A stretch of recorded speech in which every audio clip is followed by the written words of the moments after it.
first? Because John just got here. Carson, Here. John, Present. Allison, Here, and do we need to do anything about these microphones on and off? Francie, here? Great. Can we hear them? Francie's on mute. Francie? You're on mute? Okay, now I'm not, and I'm Yep. here. Perfect. And Peter? I'm here.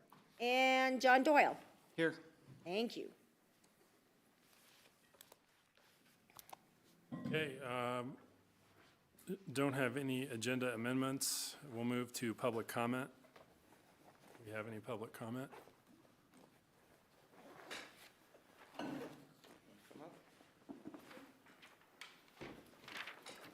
Hi, everyone. Thanks for having us. Thank you for what you do for our community. I'm Rylan French. This is my wife, Kim French.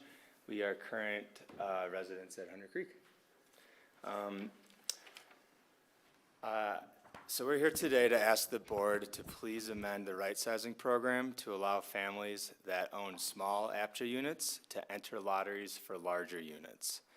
I propose matching the current right-sizing rules with two changes. Allow current owners to find a swap or enter lotteries, and add a requirement that the buyers that are upsizing must be parents or pregnant. Multiple times this year, APCHA policies have allowed 3-bedroom units to be sold to buyers who have not worked in the county for 4 years and who are not parents or pregnant. They haven't put in their time and they don't qualify for large bedrooms, but you're letting them purchase 3 bedrooms just because they make less money than the families who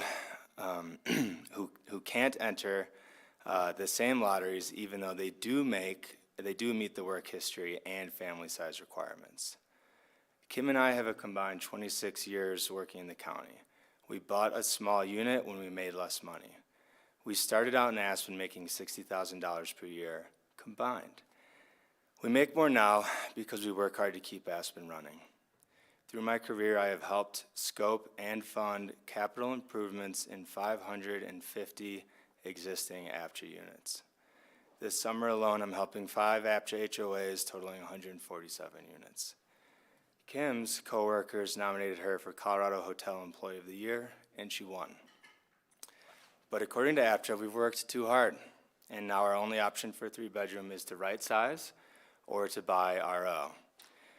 Well, there have been 4 RO homes for sale between here and the airport this year. One was sold for $1.6 million by the CEO of the Little Nell. Another is being sold by a retired senior vice president of Alpine Bank for $2.1 million. And 2 others are $1.3 million with a $700 per month HOA fee, both being sold by Highlands Villas LLC. I'm a mid-level employee at a sustainability nonprofit. Kim's job is 2 levels below her general manager. We're not Little Nell CEOs or bank executives, and we can't come close to affording those prices. That means the right-sizing program is our only shot at raising our family in the community we have worked and lived in for 13 years. So in January, I hand-delivered 350 flyers to owners of 3 bedrooms offering to do a right-size swap. I received 0 interest. If you don't change the right-sizing program, families like us are out of options. Let families upsize and sell their smaller APCHA units. Small units are in higher demand. The right-sizing program had only 1 swap in the 14 months since its inception. It's been unsuccessful. But it is a pilot program, which means it can be easily changed to allow families to enter lotteries to upsize. That is in the best interest of the community, as opposed to 3 bedrooms going to buyers who have not put in their time and are not parents or pregnant. Thank you. Thank you for coming in and for your comments. I got your email. Does anybody have any response they'd like to offer, or?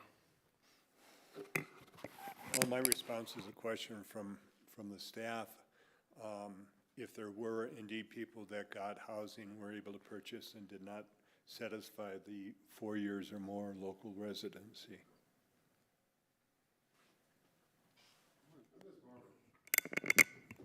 And this is more of a category thing, right? You guys made a little more money, moved up categories.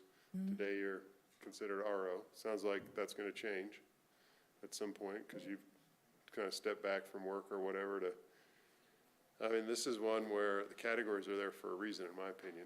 I mean, stratify the program, provide opportunities for other people that are in certain categories. Well, I'd like I mean, to, so this is essentially what you're hoping is, as a higher income category person today, to right size into a unit that could potentially be a lower category than what your income level would be. correct, and that is the intention of the right sizing But that program. wasn't the intent of the Well, program. let It was me to speak, please. get bedrooms filled. The right sizing program allows people to upsize even if they, regardless of how much they make, as long as they don't have net assets in excess of $2 million. That is the current requirement. My understanding of our They just have program to do a was we swap. had. They have to do had, a swap, so what I'm somebody that was in proposing, a unit that was, bedrooms weren't being used, right? And they could potentially have been a higher income category, whatever else. And the goal was to find families that were able to move into it. But we weren't bypassing income categories. we were. It took me hours of research and multiple conversations with staff to confirm that, when the program had already been running for more than 6 months in January, and that is what I Well, said we is were gonna accurate. bypass it on the downside, on the moving down, the downside. We were allowing people that were potentially higher income to take a smaller unit, so it was a give-to-get type thing. I hear what you're saying, but you're incorrect. Okay, well, and I'm not, like, you have a baby today, you're a family of 2. The baby's born, then you're a family of 3, in my opinion. That's also incorrect. We haven't done that yet, Joel. That was, we talked about it. Yeah, we're going, I mean, most people in the community, would let you abort the baby up until a certain point in this community. So to think that you could count it as a baby is just not true either. Well, you're mistaking your opinions with fact. You're saying, you're using the word true, but you're talking about your opinions. Sure, I have opinions, that's why I'm on the board. Right. And this, thank you for your comment. So typically with public comment, the board doesn't, it's not a discussion time. So I'm not hearing anything from the rest of the board. So I do see Peter's got his hand up. Peter, do you have anything quickly? Yeah, well, I guess what is the forum to discuss this? I have a lot of questions myself just to Yeah. get educated and understand. Maybe John was describing how the process is meant to work, just to understand the difference between what they're asking and how the system currently works.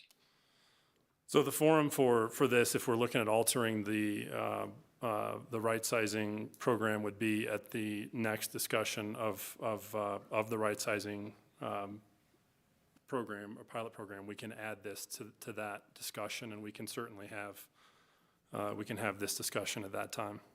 It's a regulation change, so it'd be a discussion What are we on the changing? It regulations. sounds like there's no changes to be made. Well, it would be, if there were going to be a discussion on proposed changes, that would be the forum to have this conversation. And I've not heard anything from the board.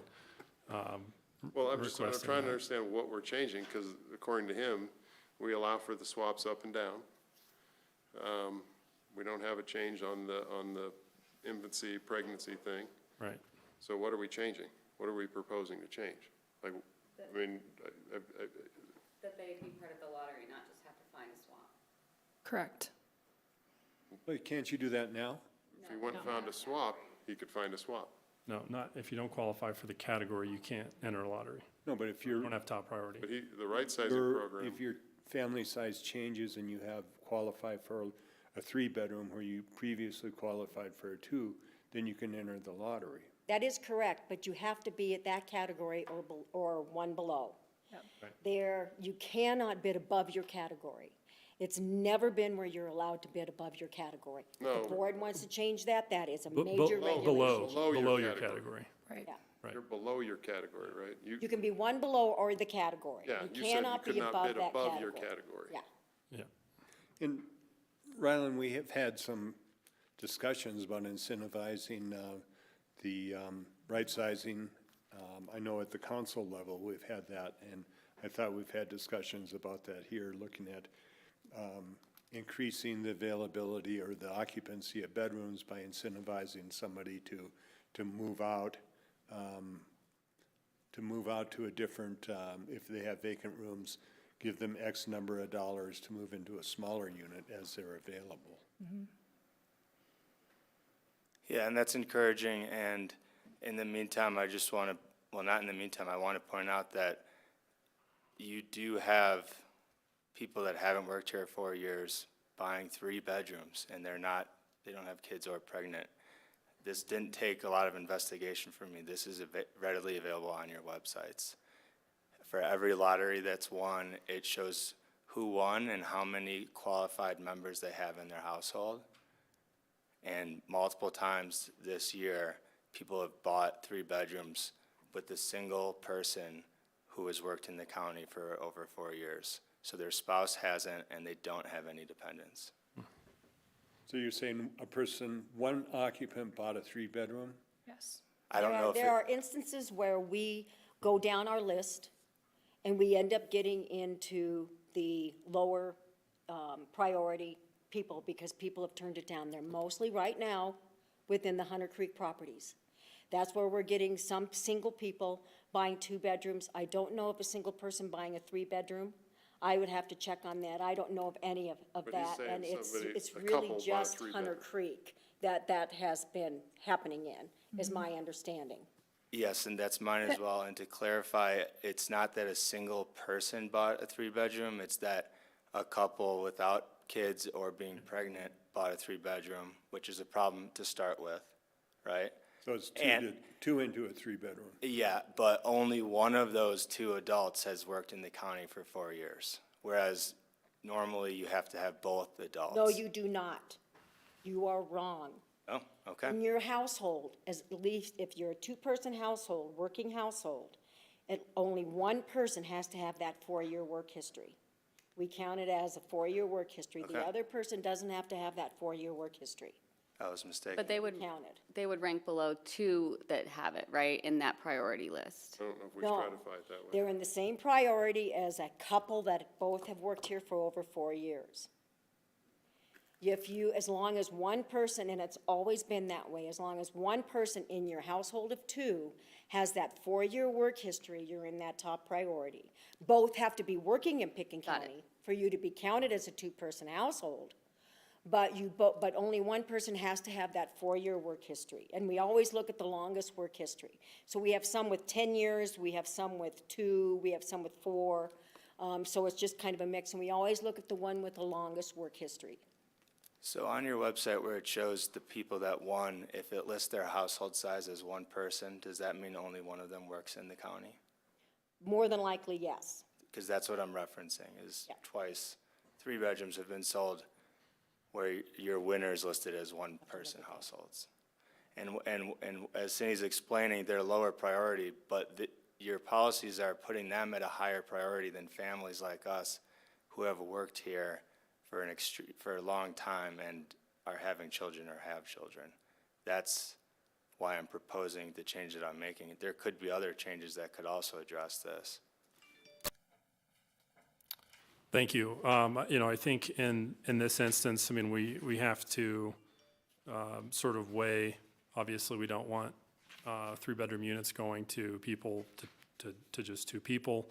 We don't want people who haven't worked in the county moving it for 4 years, moving into the units. And we also don't want people who earn more than the category limit to move into the property, right? So I think at our next, when we discuss the right-sizing program, the board can certainly have that discussion. Well, And part of it's gonna be in the affordability discussion too, so It is. categories may change, categories may change, yeah. right? And those are, I mean, it's a long time coming. We've talked about categories. Categories have moved and they're set by AMI calculations and numbers we get from different unit, from the state. But, we're gonna deep into a affordability discussion too, and that may change how we categorize things too. But, I mean, it's tough to not categorize something and hope, right? You're hoping that you're getting stratification within the system, you're trying to be affordable for people that make less money, but also, I mean, it's just hard, and you can't make the perfect mix of units either. That's the other thing. You can try your best, but you're not gonna get perfect mix either. Cindy, question for you.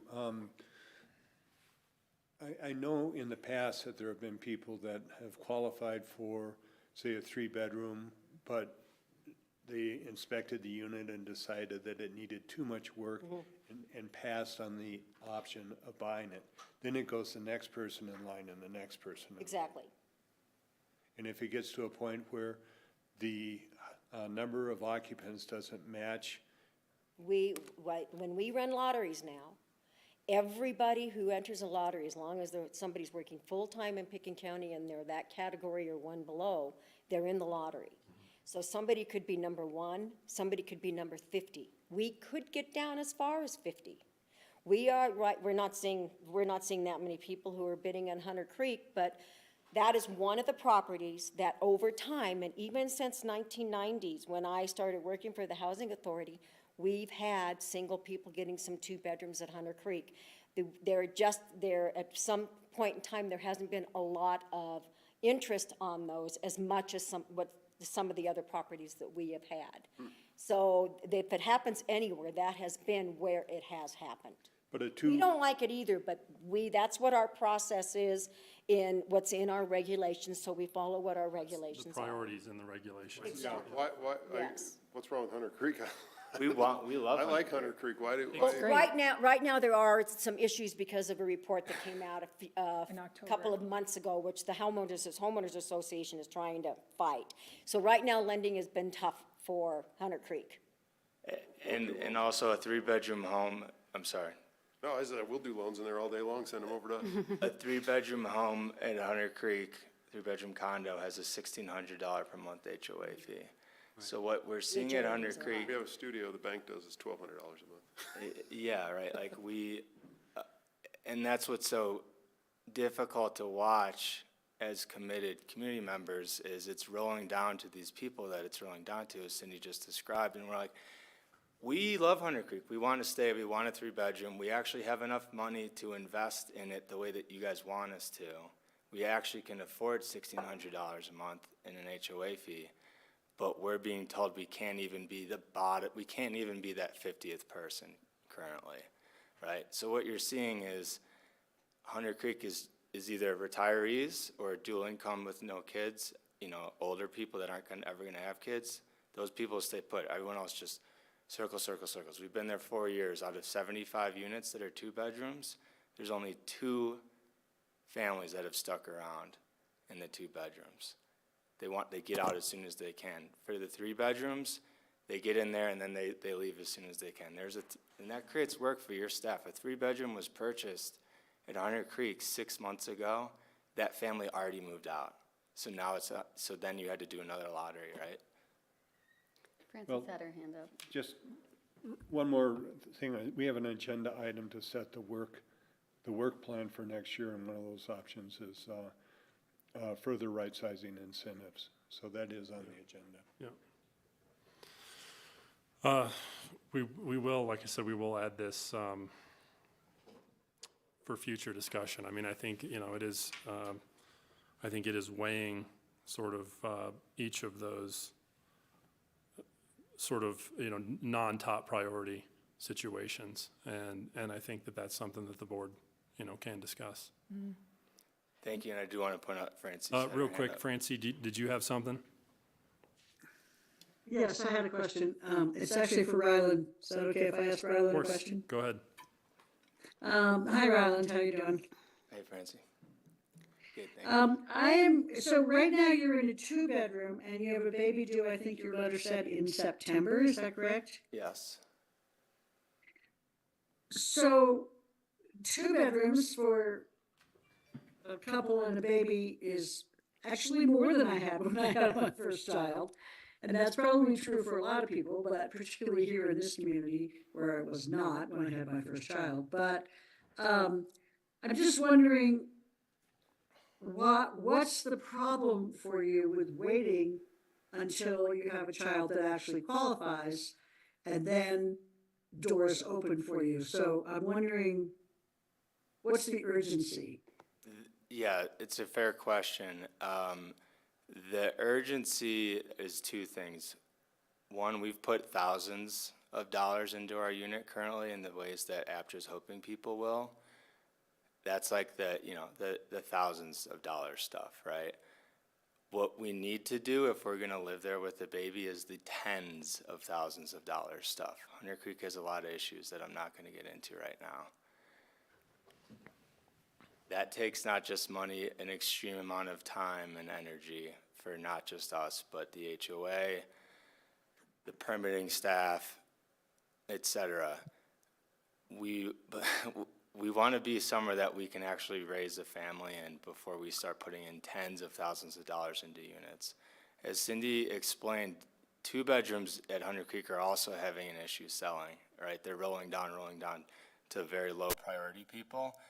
If we put in tens of thousands of dollars into a 2-bedroom and in 2 years we have another kid and somehow we're able to move into a bigger place, it's very possible that no one wants to buy our unit because now it's too expensive for a 2-bedroom, 1-bath category 4 unit, right?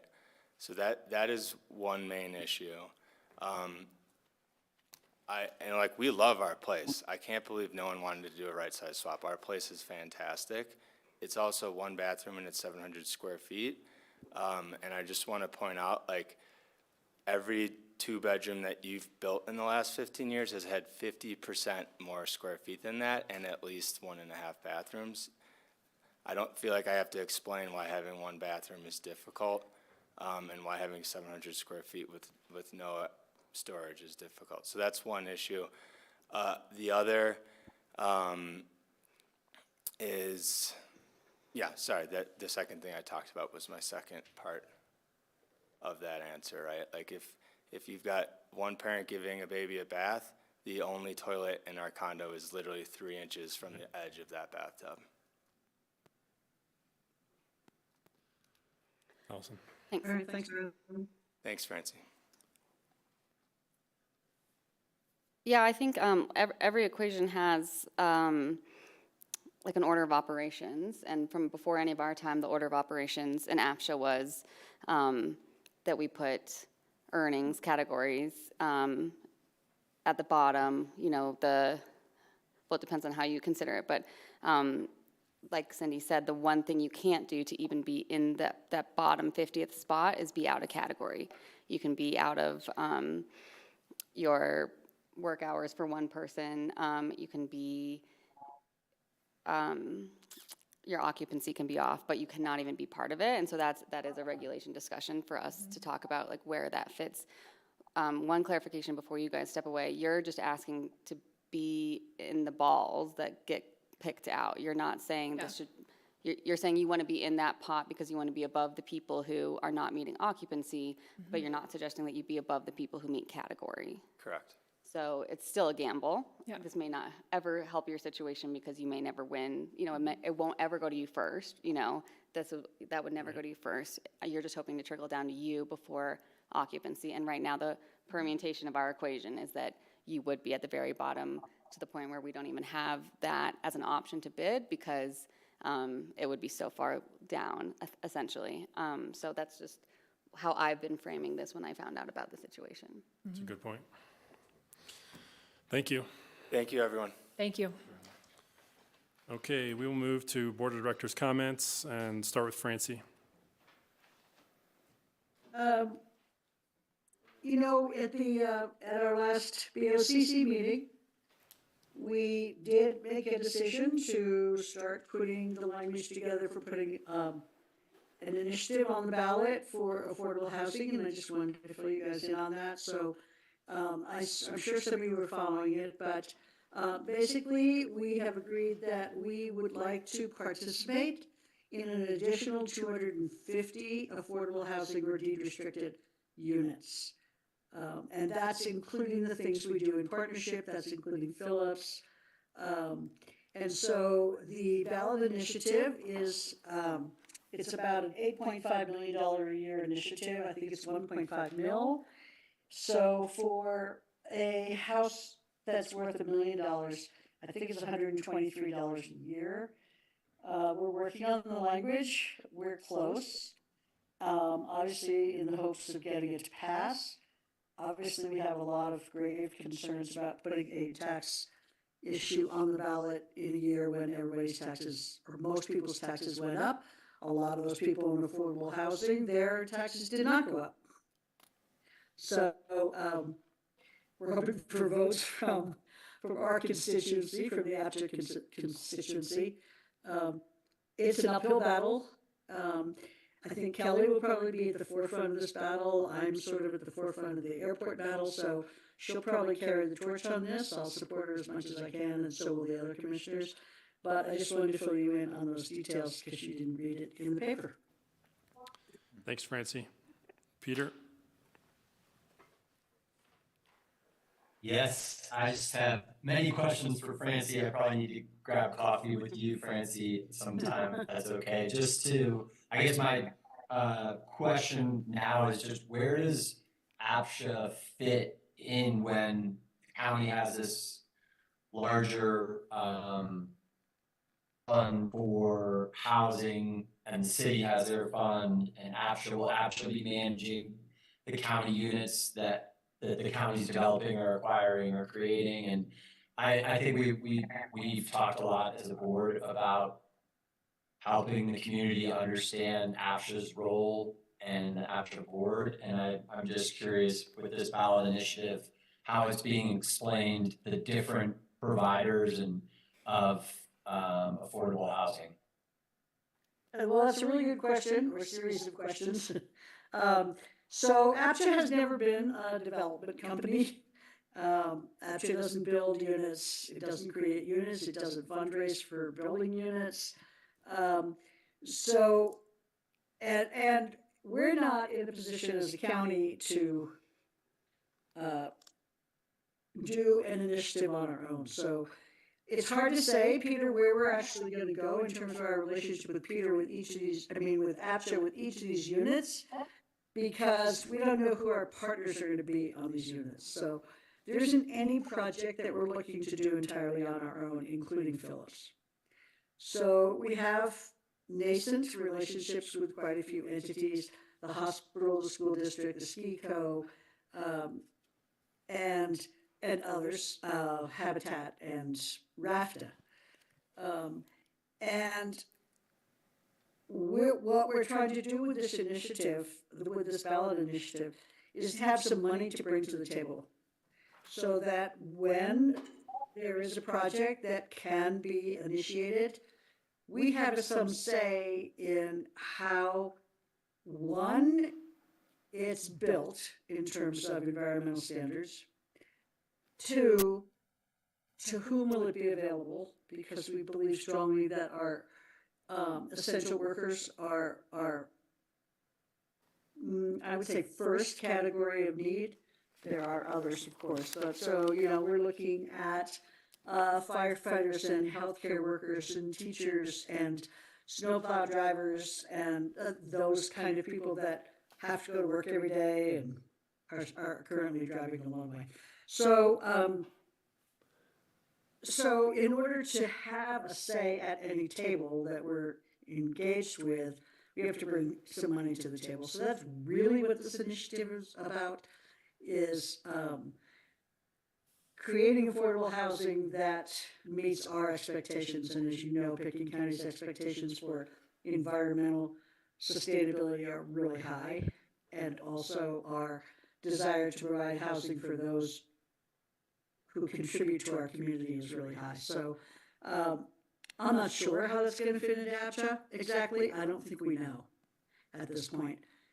It'll probably be a case-by-case situation. Did I answer your question? Yes, thanks a lot. Okay. John Ward.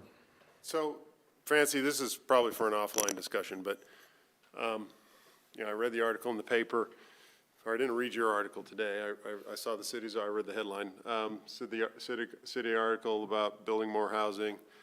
I think, you know, this isn't for me because I'm never going to run for public office. This is the most public I'm going to get. But at some point, both parties need to think about a subsidy for maintenance.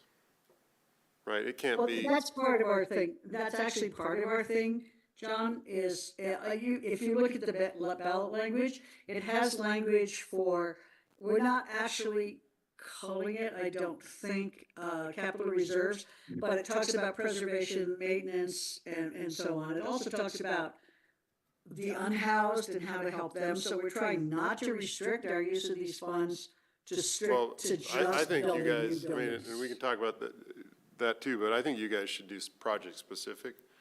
Raise taxes to pay for Phillips Curve and do it yourselves, because each stakeholder that you talked about, or each partner that you brought up, the ski co, whoever, they're gonna have their hand out for units. I don't necessarily consider, I mean, you could, but, I mean, those are waiters, lifties, executives and whatever, that might be living in those units, but they're gonna have their hand out for units and you won't have control over all of them. And so, and I think there's a will in this community to pay for what needs to be paid for, right? You've got enough voter base in these units that they're gonna get voted on, and you'll tax the $30 million home on Red Mountain, and affordable housing taxes won't be very much. But controlling your destiny to me is important. But back to the subsidy thing for the whole units, we can continue to build, you know, our drill, build. But everybody, we have to come up with a fund for every owner to be able to, and every HOA to be able to go and subsidize the repair, maintenance, whatever it is of their units. And part of the issue is you know, we can call a plumber, we can call an electrician, we can call a carpenter to come do something for your house, a roofer. But the roofer is going to charge you what he's going to charge anybody. And we built these units with a subsidy, and with the expectation that the HOA, the individual homeowner, pays for the maintenance and upkeep. And we've got to create some kind of pride of ownership, pride within the program to turn it over to the next guy. And I think that's going to take money and funds. And so building more isn't the solution. Maintaining what we got, the 3,500 units or whatever the number is today within the system is important. So that's kind of my comment. The other part, Francie, is the airport battle. Please contact me. I want to help. Oh, fabulous. And thank you for those comments, John. I always respect your comments, and I basically agree with you on all of them. Thanks. Allison? I want to thank city council members. I watched the work session last week when the Housing Coalition came in, presented and asked for some funding, and this all wraps in with everything we've talked about already at this meeting. I thought you had really thoughtful follow-up questions, a lot to consider, brought up business, you know, everything that we've kind of been talking about here, so I really felt represented by you guys during that conversation. And it is the question of, you know, does the money actually go to paying 2 full-time staff that can do maintenance that, you know, at the rate that's not the Red Mountain rate? Like, what else is APCHA learning that money is needed for right now? Or is it like a kind of an experimental or supplemental organization where the city's investing? And I don't know if Diane wants to speak to this, or Carson, if we could do this on an agenda, but I would love a presentation from that organization to this board as well. I think there's things like Ryland's case where let's make sure that all the housing organizations, and I you know, if we could have 1,000 more and still be trying to address housing issues in this community, are talking and understanding, you know, this is a 50-year program that might have some ideas of where kind of our purview stops. And right now, it's definitely not helping an RO expecting family, right? So what organization is coming up next that could be the outlet for Ryland, and we're not changing regulations based on one-off situations?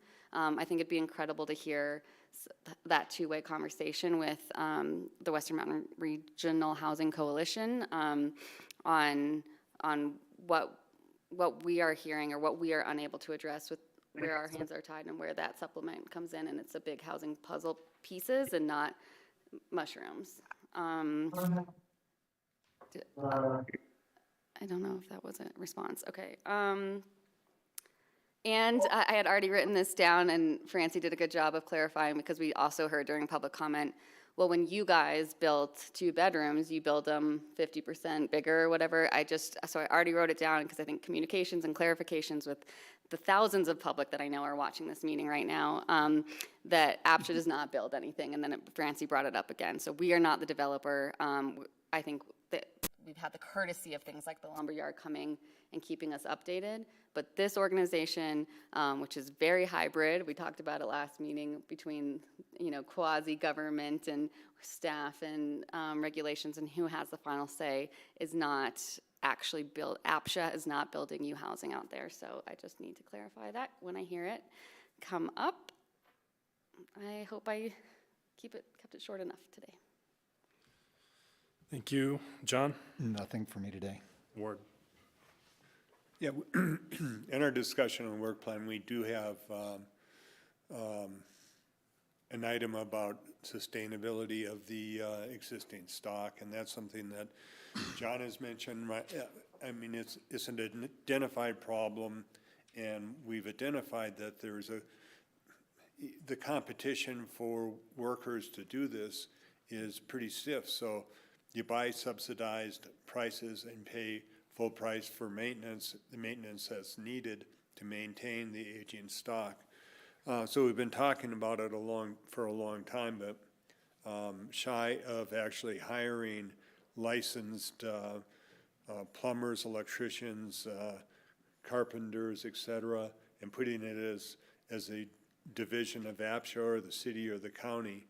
I don't know what we can do, but I think that we should certainly try to suss it out as much as possible and actually do something about it, because it certainly is an identified problem. It's been going on for years. And if we can indeed do something, it's going to be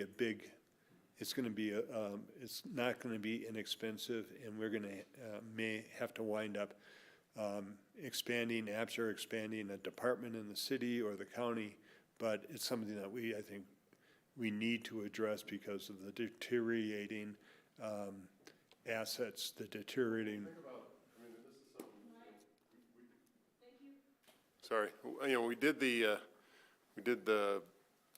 emergency fund, right? We categorized that a little bit, but there could be as simple as create a fund, right?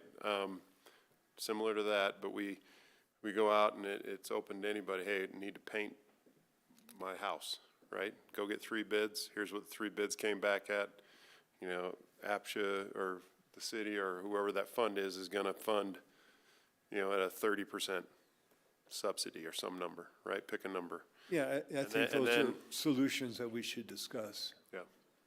The city real estate transfer tax, by the way, the language that they had in there Done a lot of allows work. maintenance of the And that, to me, that's the fund that solves a lot of housing. That's in the, they were smart enough to put that language when it first went to a vote. So that is in that language. And that's our 150 fund, which Yes. also is going to be paying for lumberyards. So. Lumberyard. But that goes to the build more when we don't take up what we got. Yeah, and I think that Western Mountain is looking at the buy downs and that to create housing without construction. And I think that also Habitat for Humanity is looking for homeownership without having to build as well. Well, we just approved a loan in loan committee today that's using the Veil and Deed program. Yeah, that's similar to what Western Mountain wants. And there's I think that works in gypsum. I'm not sure it works in basalt or aspen today. Unless you get a doesn't condo. work in Vail. They've Yeah, it doesn't work evidently in Vail bought- either, but They've obtained some deed restricted units using them. that was, they have the Veil and Deed and the Good Deeds program. They're a little different, but same thing. Thanks, Ward. And nothing from me tonight, so we'll move to Matthew. Excuse me. Good evening, everyone. Matthew Gillen, Executive Director. Alison, that's a great idea. We have mentioned that before, having April come. So we'll get that organized. We'll get April to come here and introduce herself. And also, Cindy, I cannot remember the woman's name, but the Aspen Institute Housing Development. Jessica. Jessica. She spoke to Bethany yesterday at the event, and she'd also like to come say hi. So we'll get that organized. Just to clarify, she's a consultant. She's a Consultant. consultant for that. She works Cindy for did tell Design me that. Workshop. She works for Design Workshop. Cindy did tell me that. Thank you, Sarah. APCHA will be at the Farmers Market in Aspen on this coming Saturday, and we'd welcome any board members who'd like to join us. We were also going to do on Thursday, August 8th, we're going to do our summer coffee morning, and I'll send everybody an invite to that. We did it last year. It was great. And we'll invite everybody in the APCHA email list, but we're going to specifically invite the HOA representatives, and Meg will be there, and this will be a good opportunity for them to meet Meg. And, anybody is, of course, welcome to come And have that's coffee. at the offices? Yeah, and we'll have coffee and those sweet Colorado cronuts from down valley. They're so good. They're so good. It's in Harpoon. And we are aggressively moving ahead with replacing Andrew. Just to remind you, we've split that job, so the job we're advertising right now is more IT focused, and then we're putting in a supplemental request for a housing analyst position for next year. So when we were looking at the job description to advertise it, we realized that Andrew was doing way more IT stuff and wasn't really getting to the business development, so we've split that job up. I ran into him. He looked happier than ever. What does that say? You see, he probably has a better boss. And, and then the other thing I wanted to point out was, it was mentioned, but the Aspen City Council did pass the updated Affordable Housing Strategic Plan. That extends the timeline from 2021 to 2026. It was from 2021 to 2026. Now it's going all the way to 2028. And there is a few specific APCHA items, APCHA compliance actions, APCHA actions to improve the sustainability of APCHA deed-restricted housing, APCHA policy actions to improve the sustainability of homeowner associations' capital reserves, APCHA policy actions to increase the number of available units, and APCHA incentivized voluntary right-sizing. The item on HOA capital reserve, that's a new action item, one of the 3 new action items overall. And I think that fits very nicely with all the things we've been discussing over the years. So. And Liz, I believe if we have printed copies, she's going to bring them when they're available. Yeah, once we get printed copies, I can bring some for you all. And it's not up on the City of Aspen's website yet, but it will be once we finish fixing the document for accessibility. What does that mean, that APCHA crossover and those, just that the council who sit on APCHA will be kind of lobbying for those measures? I agree they're in alignment, but what does the city's forward-looking about APCHA's regulation changes, what is that relationship? It's just it's the formal synthesis of the city with their role with APCHA. So we will encourage APCHA to kind of. It's the Venn diagram of what we're working on. And that's all I have for this evening. Thank you.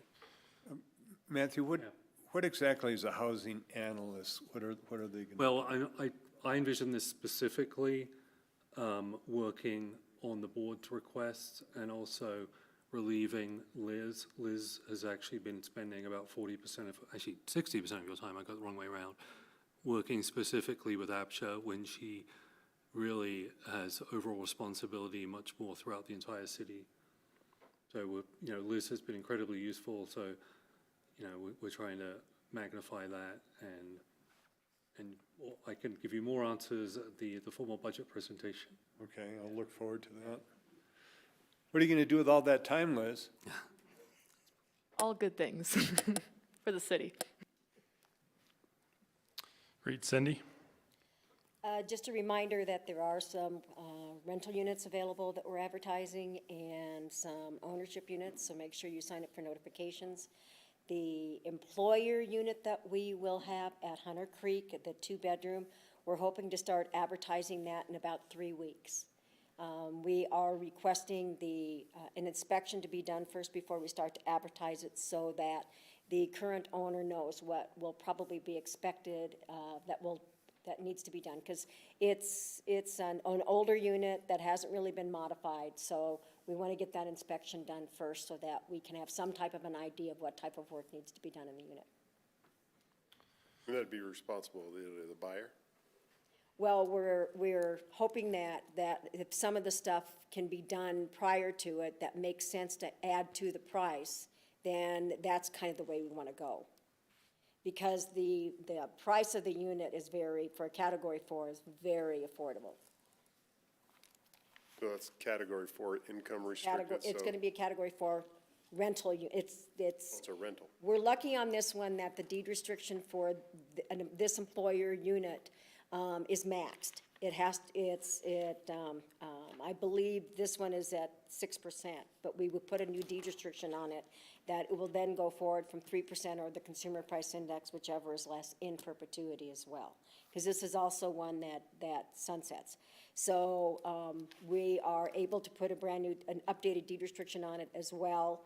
And it'll start out as a lower price, so some smaller employers have more of an ability to buy this than some of the ones that are out there where they're selling for over $1 million.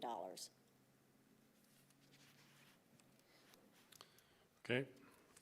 Next, we've got the consent calendar, minutes of May 15th, minutes of June 19th, and approval of resolution number 4, appropriating funds from 632 APCHA Development Fund in the amount of $25,000 for a rental rate study in conjunction with the city of Aspen and Pitkin County. Would look for a motion to approve all or to separate. I'd like to pull out, if we can pull out the minutes separately, I can vote on the one that I was present for, or I would abstain from both, but also just I have one question on resolution 4. Well, we can have a discussion, so I'll move to approve all 3. Okay. Can someone just remind me how much the county and the city are putting in for that same study? Affordability study. Right now, the city has budgeted $50,000 for the study. APCHA is budgeting $25,000 for the study, and we're still in conversation with the county what their contribution would be. Really? Is it contingent on everyone, like if we approve this, is it contingent on everyone? No, we're still gonna do it. It's just subject to change depending on. We don't have like a finalized contract or Right. anything yet either. So that's why also we can't say the amount in public yet. So it's also depends on that. Yeah, I But don't so wanna- there will be a rental rate study regardless. It just may depend on who all contributes. Okay, yeah, I don't want to undermine our negotiating, but I do think that if we're putting in, it's to expand past just the city's units, right? So if somehow the county doesn't, and then we don't have enough for everything, what happens to ours, the part we've allocated? Yeah, to so that? if we don't have the full amount reached, yeah, there might be some decreases to the scope. But it's not certain yet what would be cut. But with APCHA's contribution, there'd at least be something there for APCHA units, that is. Okay, so what, I heard a motion from John. I guess I was seconding her motion. Okay, all right. Sorry. It's a roll call vote. So Allison Or made sorry, the motion for all? sorry, so we've got first and a second, and then any discussion on any of these items? Nelson, what was your concern about not voting because you weren't, because I'm I also was happy- not at one of the Oh, I'm meetings. happy to abstain if we have the votes, but I don't want to approve the minutes of May 15th because I was not here. But we can do it all together and I'll abstain. Well, I wasn't here for May 15th either, so. Do we have enough votes without, I think we have enough votes without the two of us, so we can block it together. Yeah. Okay, If there's no discussion, then we'll do a roll call vote. Again, I'm really confused as to who made the motion. Is it for all three? Allison made the motion for all three. John seconded. Okay. Francie? Yes. John Ward? Yes? Ward Howenstein? I think I'm gonna abstain because I was not present at the May 15th. Allison? I will also abstain.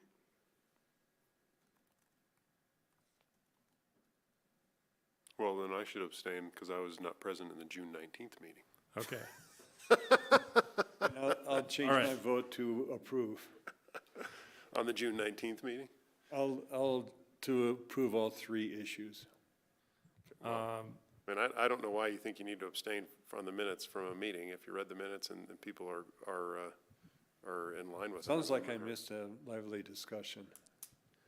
So I mean, I don't necessarily think you need to abstain. That's why I didn't abstain, but Well, I'll change my abstaining to approving.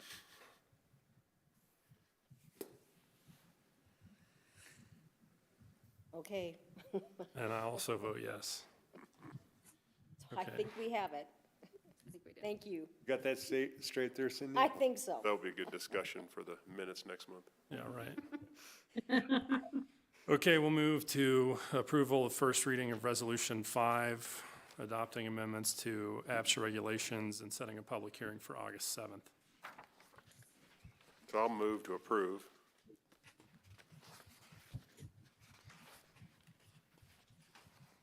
Is there a second? I'll second. Okay, and discussion?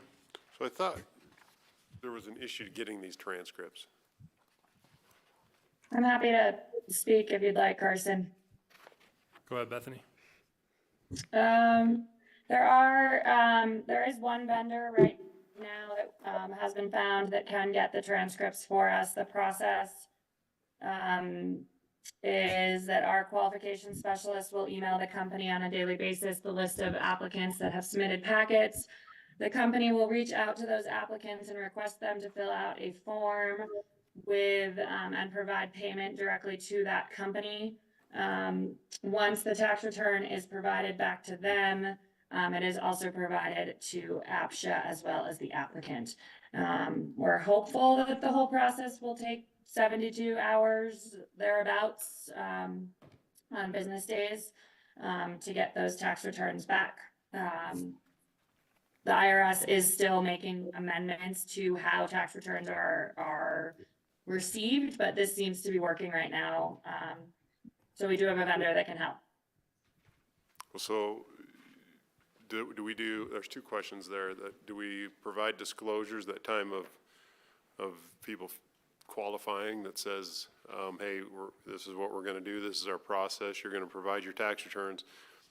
But then, we want you sign this document. You're going to get reached out to by a third-party vendor that will then request your approval to send us your transcripts as well, so we can double check. Yeah, so they do all of the disclosures for us. So in the email that goes out from the company, there will be disclosures, and the individual will be using DocuSign to sign off that it's all acceptable for both APCHA to receive a copy as well as them, the tax transcript. And in the memo, it shows the regulation change where we're adding a sentence that says all applicants must complete and pay for a 4056T form from a third-party vendor for 1 year of tax transcripts, personal and business if applicable. So we put it in the regs. We'll certainly have to update our applications as well. Are we just requesting the most recent year then? Yes. Okay. It's gonna cost the applicant somewhere around $15 at the moment, I think, maybe 20, to pull the tax return. So we're only asking for the most recent year. Bethany, do you know what section of our total regulations this is coming from, off the top of your head? Documents verifying, it's coming from qualifications. I just didn't see it on it. So, and this is for any packet, not just ownership hopefuls. Correct. So I think I trust, I guess, the bankers most on this, but I'd love to hear kind of where you're seeing that issue the most. I think my biggest concern is the $50 annual fee, essentially, for requesting this. So is that, in my research, that's about how much it costs. We know people with 11-year histories, 17-year work histories are bidding, and so that's, $500, $1,000 of extra just spending. Asking for the most recent year. So it's that's it. 15, 1-5, and it's just the most recent year. Yeah. Right, so, but that's an annual, 15 annually, okay. And Yeah. I saw 50 annually online, No, so that's way 15. better. To me, I don't know where this issue's coming up the most, but it could help to just, to know you have to do it if you win. I can only tell you is if you request something after somebody wins, and you find that they shouldn't have even been included in it, it's a lot harder to deal with than dealing with it up front before they're allowed into the lottery. I can just tell you, doing it up front before they enter the lottery, then after they win, and then all of a sudden say, sorry, you provided us with inaccurate information, so we have to pull you. That's so hard on staff to do that. That's a lot harder on staff than finding out the information and making sure that they qualify up front. I'm just saying it No, I appreciate that. on the part of staff. So I guess my hope would be, obviously, this is very well communicated. Our comms partner, or whatever it is, gets this out. And almost as like a, hey, yearly reminder, the day you file your taxes, go ahead and, approve that APCHA can grab this, update your APCHA packet, kind of start collecting those together because of that wait. So if you're rushing a packet in and it's not a complete packet as you wait for this, it does just change the timeline a little bit depending on when the lottery is or when you're up for resubmitting your packet. So just highly communicating this change.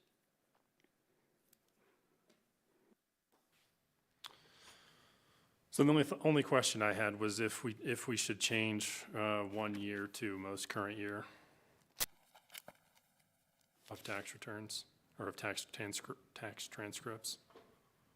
I can make that amendment. Or most current Board filed year. wishes? Most current filed year. Yeah, so you're not getting a Right, extension. right. I support that.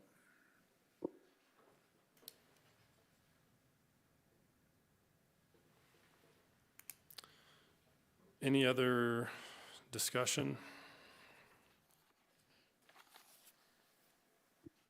Okay, hearing none, we'll move to a roll call vote. Okay. Francie, Yes. Ward, Yes. Carson, Yes. Allison? Yes. John? Yes, Okay. We'll move to discussion on hearing officer. Matthew?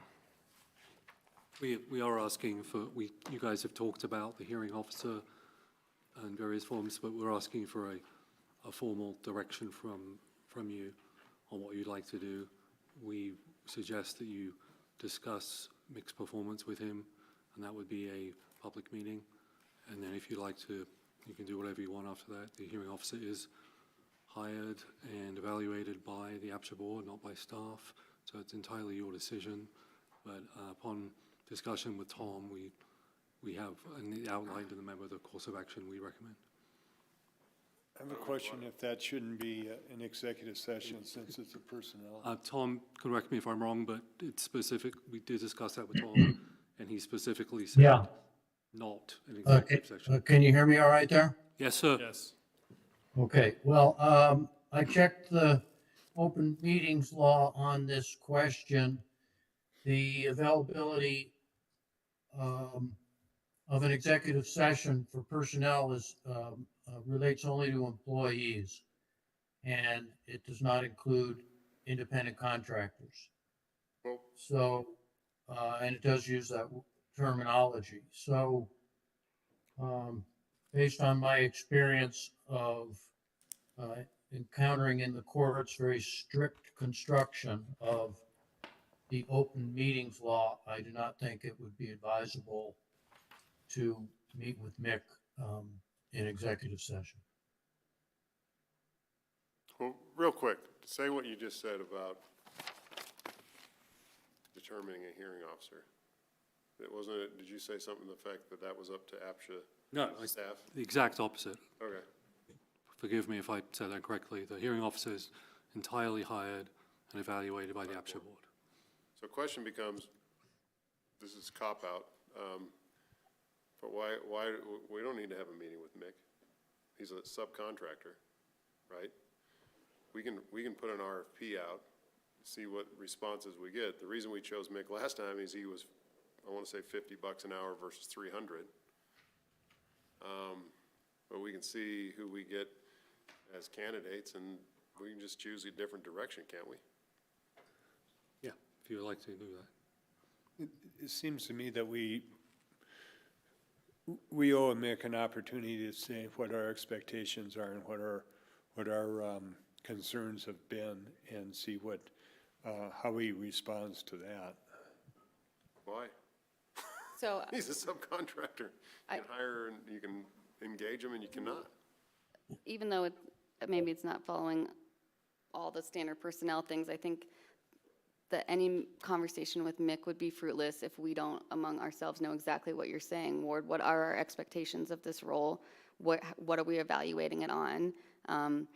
And, you know, like what would we know in order to terminate a contract? So my recommendation, or I guess my pacing, is a little different than staff's recommendation here, and that, to me, it makes more sense right now in the regulations. We don't have anything that says a periodic review will happen X amount of years in, or with these metrics. I think it would be valuable for just us, Mick doesn't have to be here, to decide what we expect of this officer and when we know they're doing a good or bad job, or just a standard every 3-year RFP. So I'd rather it be a board discussion instead of like a personnel, because it doesn't matter what we think of one specific person, it's that in perpetuity, every board has the same standards for what this position does, right? So I think we just need to vet that a little better.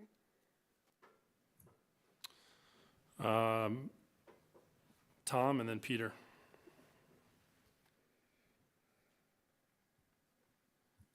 I'm debating whether to say anything or not. What I would say is not legal advice, so I'm not gonna comment. Peter. You're on mute. We have that other name too, and we said we'd like the next case to be sent to them. Has there not been a next case, or have we not followed through with that?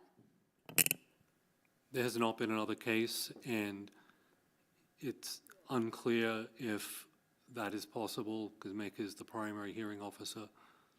So do we have it delineated when we would go to a secondary? If there's a conflict of interest. That's when, okay. So I think that's part of our discussion too, is we decide we can change that language of when you go to your secondary or when to rotate around. Peter. I thought there was consensus from the board in the past when we discussed this, just that regardless of performance standards, expectations, that having a hearing officer that from outside the community, that impartiality would just help for kind of, you know, the whole process. It doesn't even have to do with the person, you know, Mick or another person, if it was someone local, their performance. It's just in the community's best interest to have somebody, it doesn't need to be somebody in the community, so therefore why don't we just avoid that issue altogether and use a hearing officer from outside the community? Well, I mean, that was definitely a part of that discussion, right? A faceless person or individual or firm or whatever you want to call it that isn't a lightning rod. I mean, I'll be the first to admit, I feel like Mick was a good choice, right? It's a steward of the program, make sure we follow our rules, but you learn lessons through the process, and it certainly created, you know, everybody's got their opinions, and having somebody a third-party firm or individual that's qualified, that is truly faceless and nameless. They're gonna have to educate themselves on our rules and regulations in the program. But that was part of it too, was to take that bias call or bias claim out of it.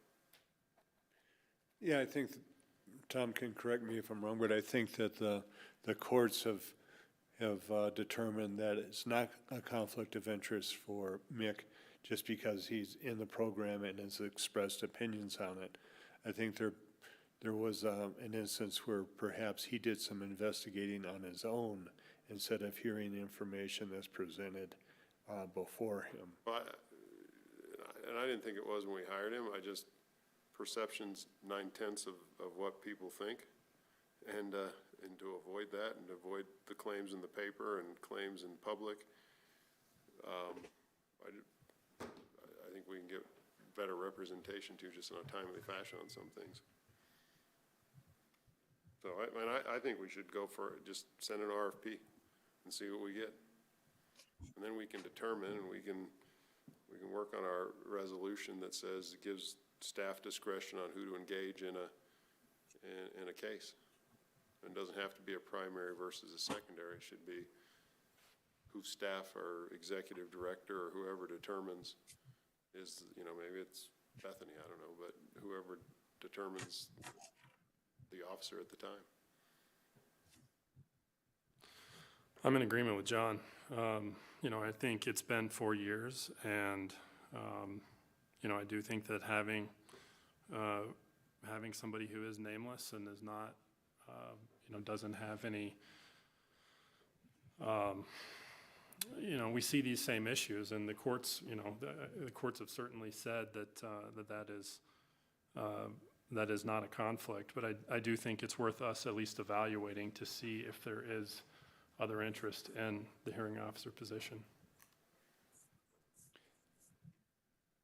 So at this point, we would not be terminating that independent contractor. We'd be looking at options and then deciding. That's my thought to begin with. We may only get no RFPs again, or very limited number. It's probably going to cost some money because somebody's going to spend some time digging into the regs too to get somebody up to speed. But I think we should see what we got. The options. Give us options. Matthew, Allison, you're looking at further defining what the role is before? that would really help, I think, anybody stepping into it and our board and future boards to know if they're doing a good job. So I think that's a worthwhile conversation. But if you need direction from 3 board members, is that what you need right now, Matthew? Yeah, Then I'm happy to join and say, let's get an RFP out. Francie? I'm okay with that. Okay. Let's go fishing. Okay. All right. Do we need a vote on that? No, this is not an approval item. Okay, so Action. staff will prepare an RFP, and we will get that out as soon as we can. Great. Okay, let's go to 24-25 work plan discussion. Carson, can I ask one clarifying question? Sure. I apologize, this is Bethany. Do you all want to review the RFP before it is good question. issued? If so, it will just have to be ready for the next meeting.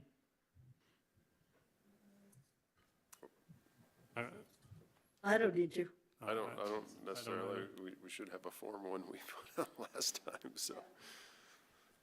Yeah, Bethany, I'm not hearing a request for us to review it. What if Tom reviews it for us? Pardon me? I said, what if you, Tom, review the RFP for us? Yeah, I think I looked at it the last time. I'd be happy to look at it this time as well and make sure that it's fine, that it's okay. I think that makes sense to have our attorney check it out. No offense, Bethany, I know you do a great job. I agree. Yeah, great. Okay, annual work plan.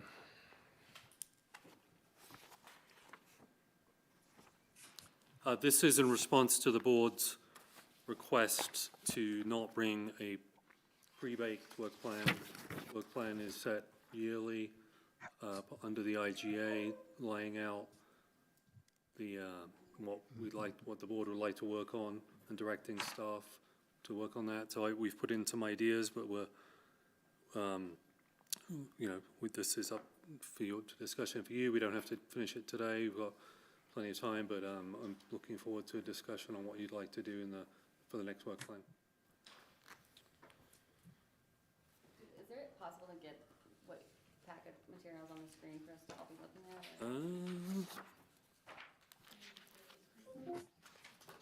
Yeah.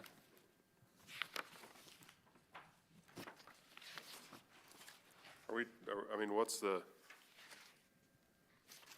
goal tonight with this? Well, the goal tonight would be just a discussion that we can synthesize that, make it more pretty, bring it back to you guys. You want opinions on what should be prioritized, or do you want? This is my list, but this isn't my list. This is up to you guys. So I put in some things to spark discussion, but this isn't a limiting list, and this may not be even what you want to work on. And then we have the stuff we worked on last year, including improvement for the APCHA team, home track, compliance, regulations, community engagement, and housing stock sustainability. So, for housing stock stability, you could have the essential repairs grant program on there again, and also put in explore other innovative ways for housing stock to improve housing stock sustainability, looking at right sizing again. So there's a number of things we could still work on for next year. I mentioned we are going to be asking money for a new website, so that could be on there. We've put affordability standards on there for the regulations for next year and for last year, and rewrite appreciation schedule, so that'll be part of the affordability discussion. Housing stock sustainability, number one. Yeah. I'm gonna get us started. I think that may be a good spot to start is maybe just, I guess, number one, are there things that we need to add to this potential list to consider? And then, sort of maybe if we can come up with top priority. This is just 1 year. This is a big list already, right? I think community engagement, education, coming up with an idea for housing stock it goes a long way in engagement, right? We educate people with the programs we have available, but also, we're doing something. We're trying to find solutions for the people that live in the units today. And just like I said before, building more without figuring out a way to take care of the existing is the wrong thing to do. I agree with that. A question of how many items we should have here. Should we go dig deep on a few or just skim on a lot? Or you took the words out of my mouth. If we're looking at the housing stock sustainability, that in and of itself is huge. 6 months. At least. Yeah, you make a list and you prioritize what we want to get done. I look at compliance as a priority for staff, right? I don't necessarily think that's a board priority. That's a stated priority as the organization. Home track, I could give two shits about, excuse my language. I enjoy the reports and the information, but I don't necessarily think that's a board issue. APCHA team, that's probably one where, that's going to be a funding from the city, but I think staff or Matthew needs to make a case why, right? Why we need something and get us to support it. For the APCHA team, he's got staff development, hire outreach coordinator, develop public interaction for staff, whatever. So, I believe for last year's work plan, those are positions that were already approved, right? Right. Yeah. okay, well, and if there's other staff members, whether it's a maintenance team, I mean, that's something that goes to the housing stock sustainability, right? And that's something I've thought of too, somebody on retainer or something, that, I don't know, a unit owner can call and say, hey, you know, I need this fixed, I need this worked on, whatever it is, right? And maybe that's not the way to go, maybe it's purely the subsidy like I mentioned earlier too, but. Yeah, I think sustainability should be really high on our list and actually doing something about making maintenance affordable. I agree. I'm not really interested, I don't know what deepening relationships with HOAs.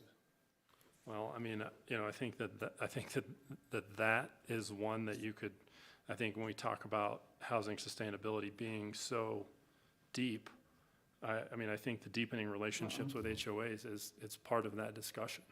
And the cap reserves is all of that too. Right. Matthew? The annual work plan per the IGA, it's not just for the board, it's the whole organization. So this is your opportunity to direct for staff as well. It's a work plan that specifies goals, tasks, responsibilities, responsible employees, timelines, and required budget for the operation of the authority. So it's not just you guys, it's, you know, you are setting direction for staff as well. Mm-hmm. No, it's kind of like I said, though, some of that direction, some of that's stated in the mission of the program, right? Right. So that's not necessarily something that needs to be put on a work plan, as far as my thought. Unless we're, you know, like compliance, unless we're gonna up our audits or we're gonna dig deep, you know, I don't know. But to me, that's a stated objective of the organization. That's why we have Bethany. Carson, can I just ask a question? Go ahead. We started the meeting talking about APCHA does not develop units. And I'm just curious, we are taking on housing stock sustainability and a program for maintaining units. So we develop units, we don't develop units, but we maintain units. And I'm just wanting to bring this up so that we're not disappointed if down the road we're frustrated that we find out this is really a decision of council who will be funding it or the county that'll be participating, whatever it may be. And we kind of lose control of what, I guess we could make a recommendation, but just want to understand that. And just looking at our mission statement, it says we accomplish our mission through equitable policies, accountable management, and an innovative development to meet the changing needs of APCHA residents in the community. So I think that sentence is a little confusing with innovative development to the layperson reading it. Yeah. So my understanding, and please somebody correct me if I'm wrong, but my understanding is that APCHA has always had the right to develop, but that APCHA just has not done that. source, They don't right. have a funding source, right? I mean, you have to go out and do a So mill that would levy or be something. right, exactly. That would be some sort of a tax question. I mean, Peter, I look at what I'm suggesting as far as sustainability, it's gonna be a multi-million-dollar line item. And it's certainly gonna come from mom and dad's checkbook in the room. And we're gonna have to drive some kind of discussion as the Housing Authority Board that runs up to city and county. Yeah, exactly. I mean, the city council is not going to say, yeah, we want to give $1 million for this program. It's got to come from us. We have to define what the program, discuss what it is and what actions we want to take and go. Just with the essential repairs, those were funded by the city and the county, or in your term, Big Daddy or Mom and dad. Mom and Dad. Yeah. I mean, I think if you come to the city council, I have college students wards, so. But we just said we don't do development because we don't have a dedicated funding source. We don't have a dedicated funding source to do maintenance of HOA, for reserves. That's mom and dad. Yeah. We come up with the idea and mom and dad pay for it. Yeah.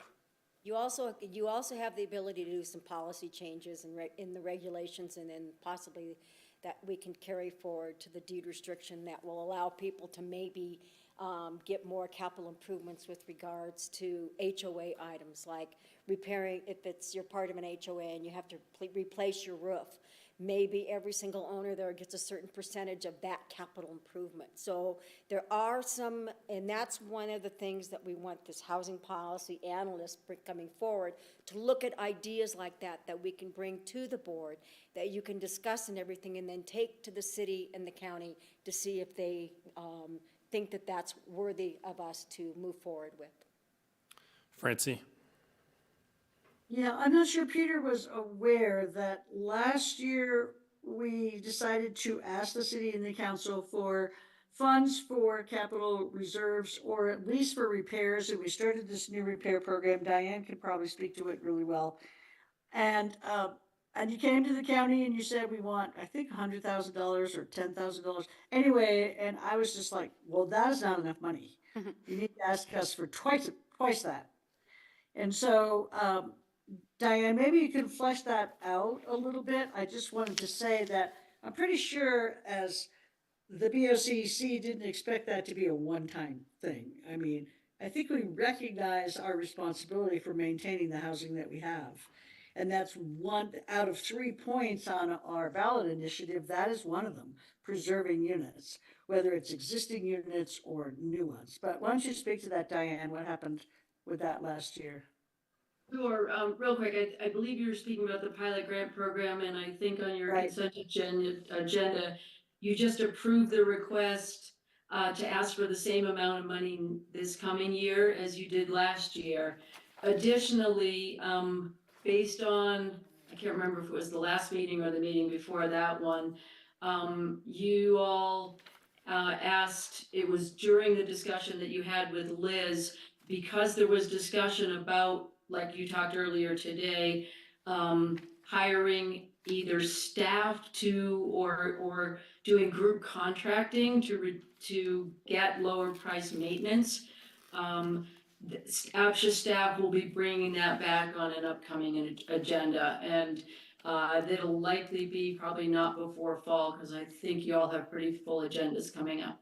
Well, Thanks. that's perfect. That's 4 years almost to the date when we talked about it last time, about having a, maintenance type of contractor person on staff. And so maybe we've gotten to a point where that is a reasonable thing for APCHA to have their own few contractors who will repair APCHA housing. I mean, 4 years ago, it didn't seem reasonable. Maybe it's different now, but I'm glad it's coming back.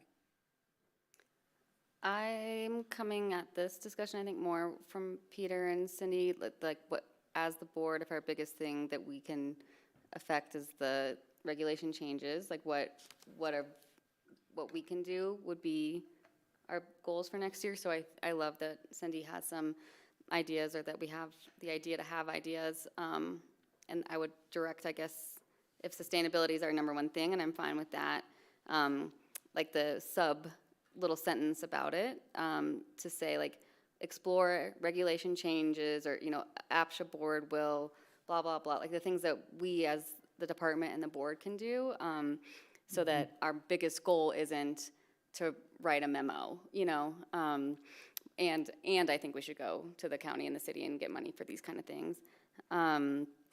I think affordability is huge, huge, huge, and it's, when we had the one conversation about it this year, it was actually 3 different conversations. We did the board work, we did like the fun day where we put stickers, and when we say affordability, it actually meant like at least 3 huge things. To me, the fact that the price of a house has almost nothing to do with the category that it's listed in is a huge issue, and I would love for us to figure out how to change costs to better match the people in that income bracket spending about a third of their income on those mortgages, or to change the categories that are to more reflect the product we have on the market and the price that they're at right now. So that's, to me, what I mean when I say affordability as a huge goal. I would support that. I'm also wondering, I don't even know if we have to discuss it again, but maybe in next packet as like an info memo. What I would find helpful is all the 2023 stuff that's in today's packet, like a grade on each one of those things. I think you've done this before where there's one more column and we get the green check mark, right? Done, done, done, done. So we can very clearly see what did we already say was a priority and we haven't gotten to yet. To me, that's either, that means absolutely we roll it over, or we didn't get to it because actually it wasn't feasible or it wasn't actually in our purview. That is more of a city council thing, and so we know to roll it off. So I'd love that, just as an info memo really sent to us via email or in the next packet, as well as some sort of Venn diagram of these new city council adoptive affordable housing goals with our 2023 goals. Like where are we most in alignment with council? I think that would be, Skippy used to say this, like you can do the quick and easy or the long and hard or whatever, but I think some quick, easy wins are where we most overlap with what city council's goals are anyway. And so we hit those, they say yes, they wanted us to change those things anyway, and we move on, so. Do you want a more formal briefing on, rather than just my notes on the strategic plan by the city? I think really We can it do could that. be an info memo where once you have it, all the edits, if there's a gold star of like this actually was already on APCHA's 2023 goals and like our last goal, I think it was 23 to 24, so that we can see where we clearly align and get some quick, easy wins would be a helpful way for me to prioritize, because when you look at the list, it's hard to say that something's not important. It's all important, of course, but you're looking to us for priorities. I think that's a good point, by the way, like what was accomplished based upon this plan. And right? there's a lot you can check, green check, green check. Right, okay. Check or just comment, right?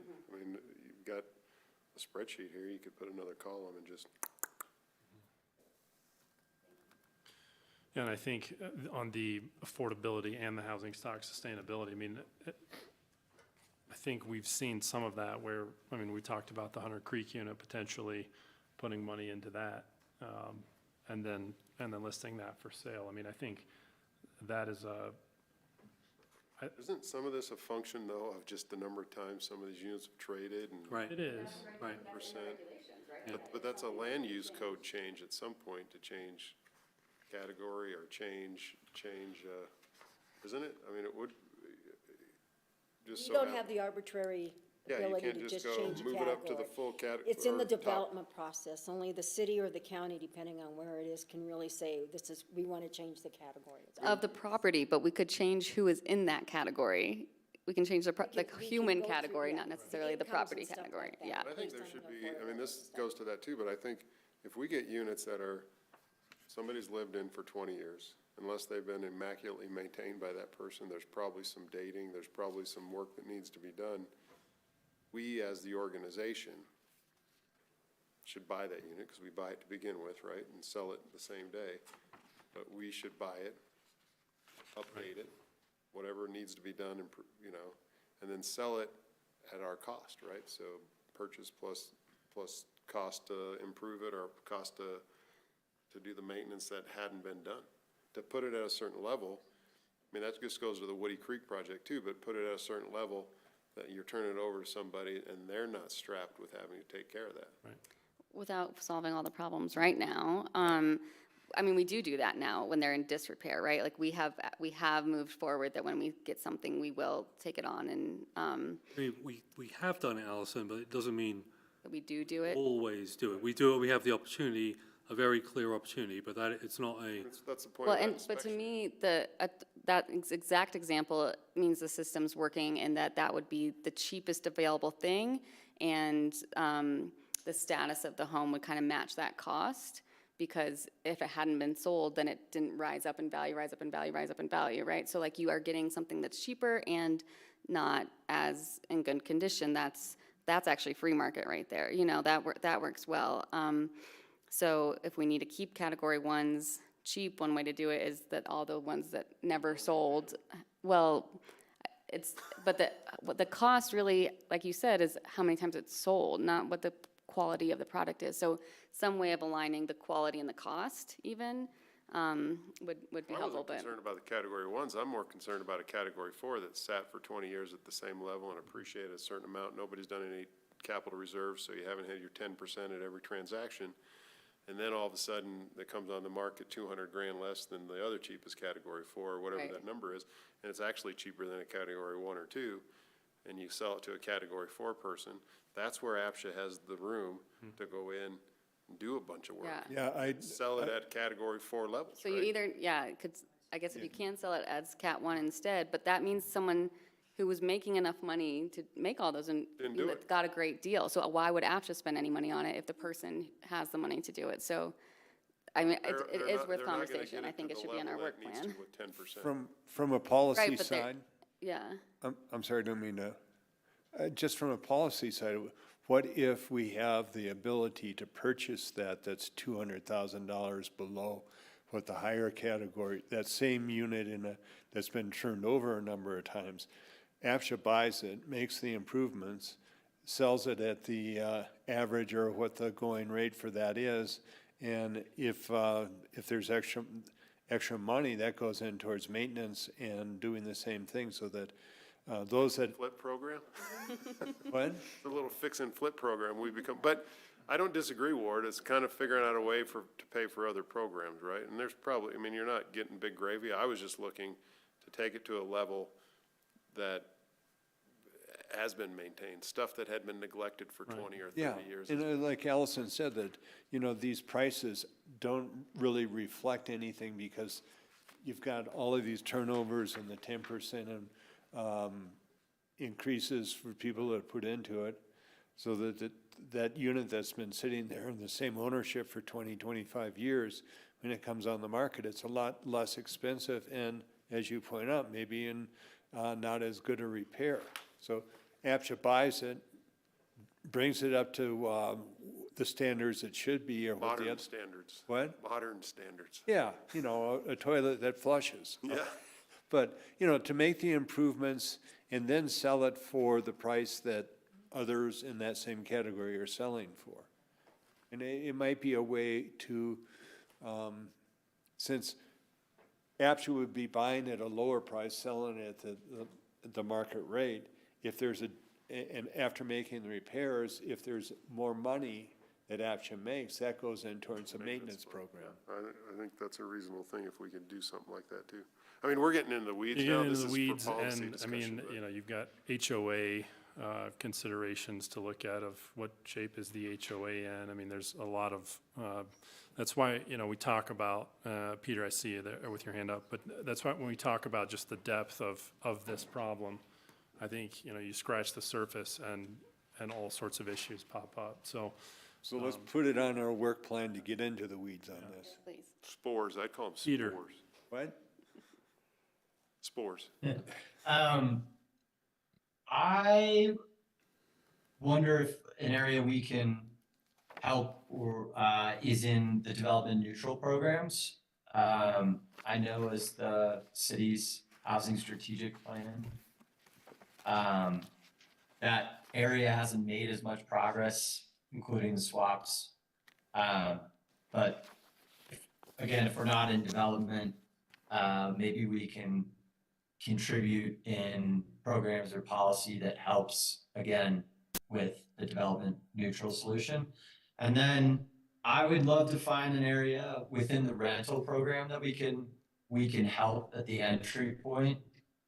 We spend a lot of time on ownership units, which are 50% of the inventory, but I think there's a lot of stress in the community about getting into housing at the rental level. We talked about a rental wait list and why that wouldn't work with the private owners, but maybe there are creative ways we can help make the entry point for businesses that are trying to get employees into housing seasonally or long-term before they've come to the point where they qualify to purchase a unit.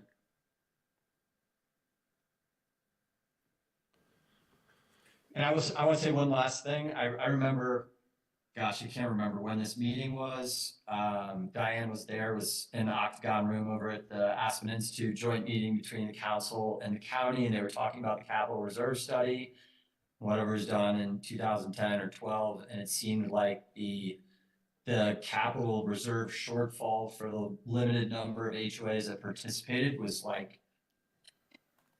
15 million north of there, maybe more. So when this capital reserve study gets done, I think and that was just the APCHA board wasn't there. And so I think when this capital reserve study gets done, it's going to be in the tens of millions of dollars.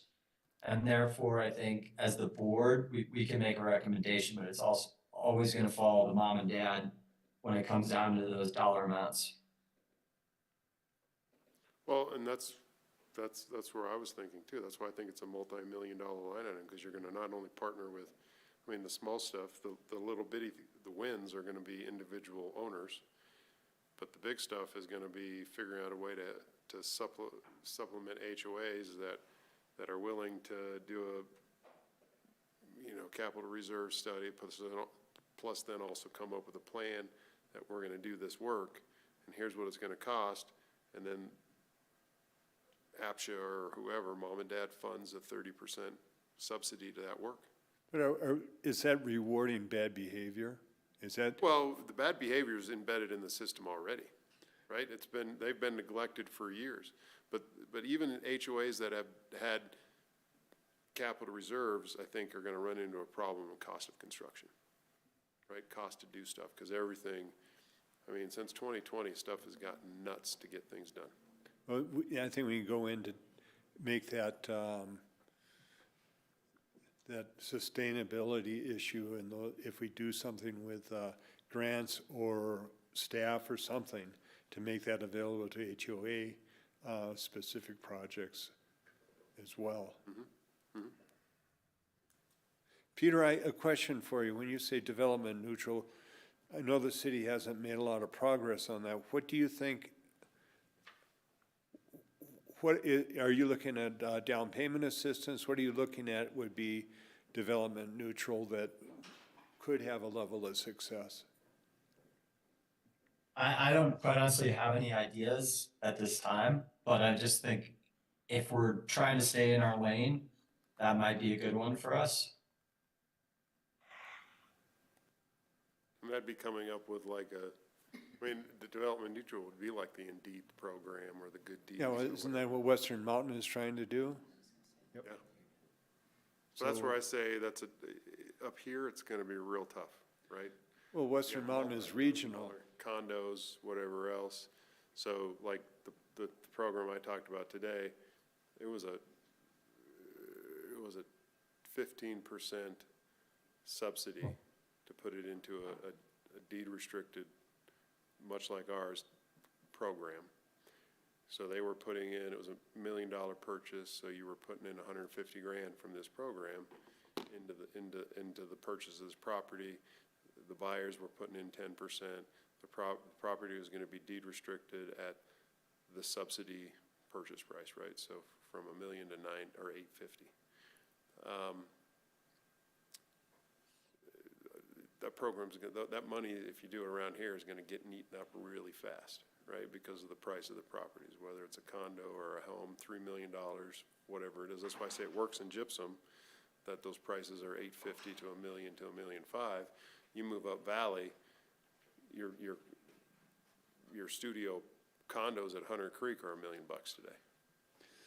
today. I think it makes sense for us to work with Western Regional instead of trying to reinvent the wheel on our own. Francie? Carson?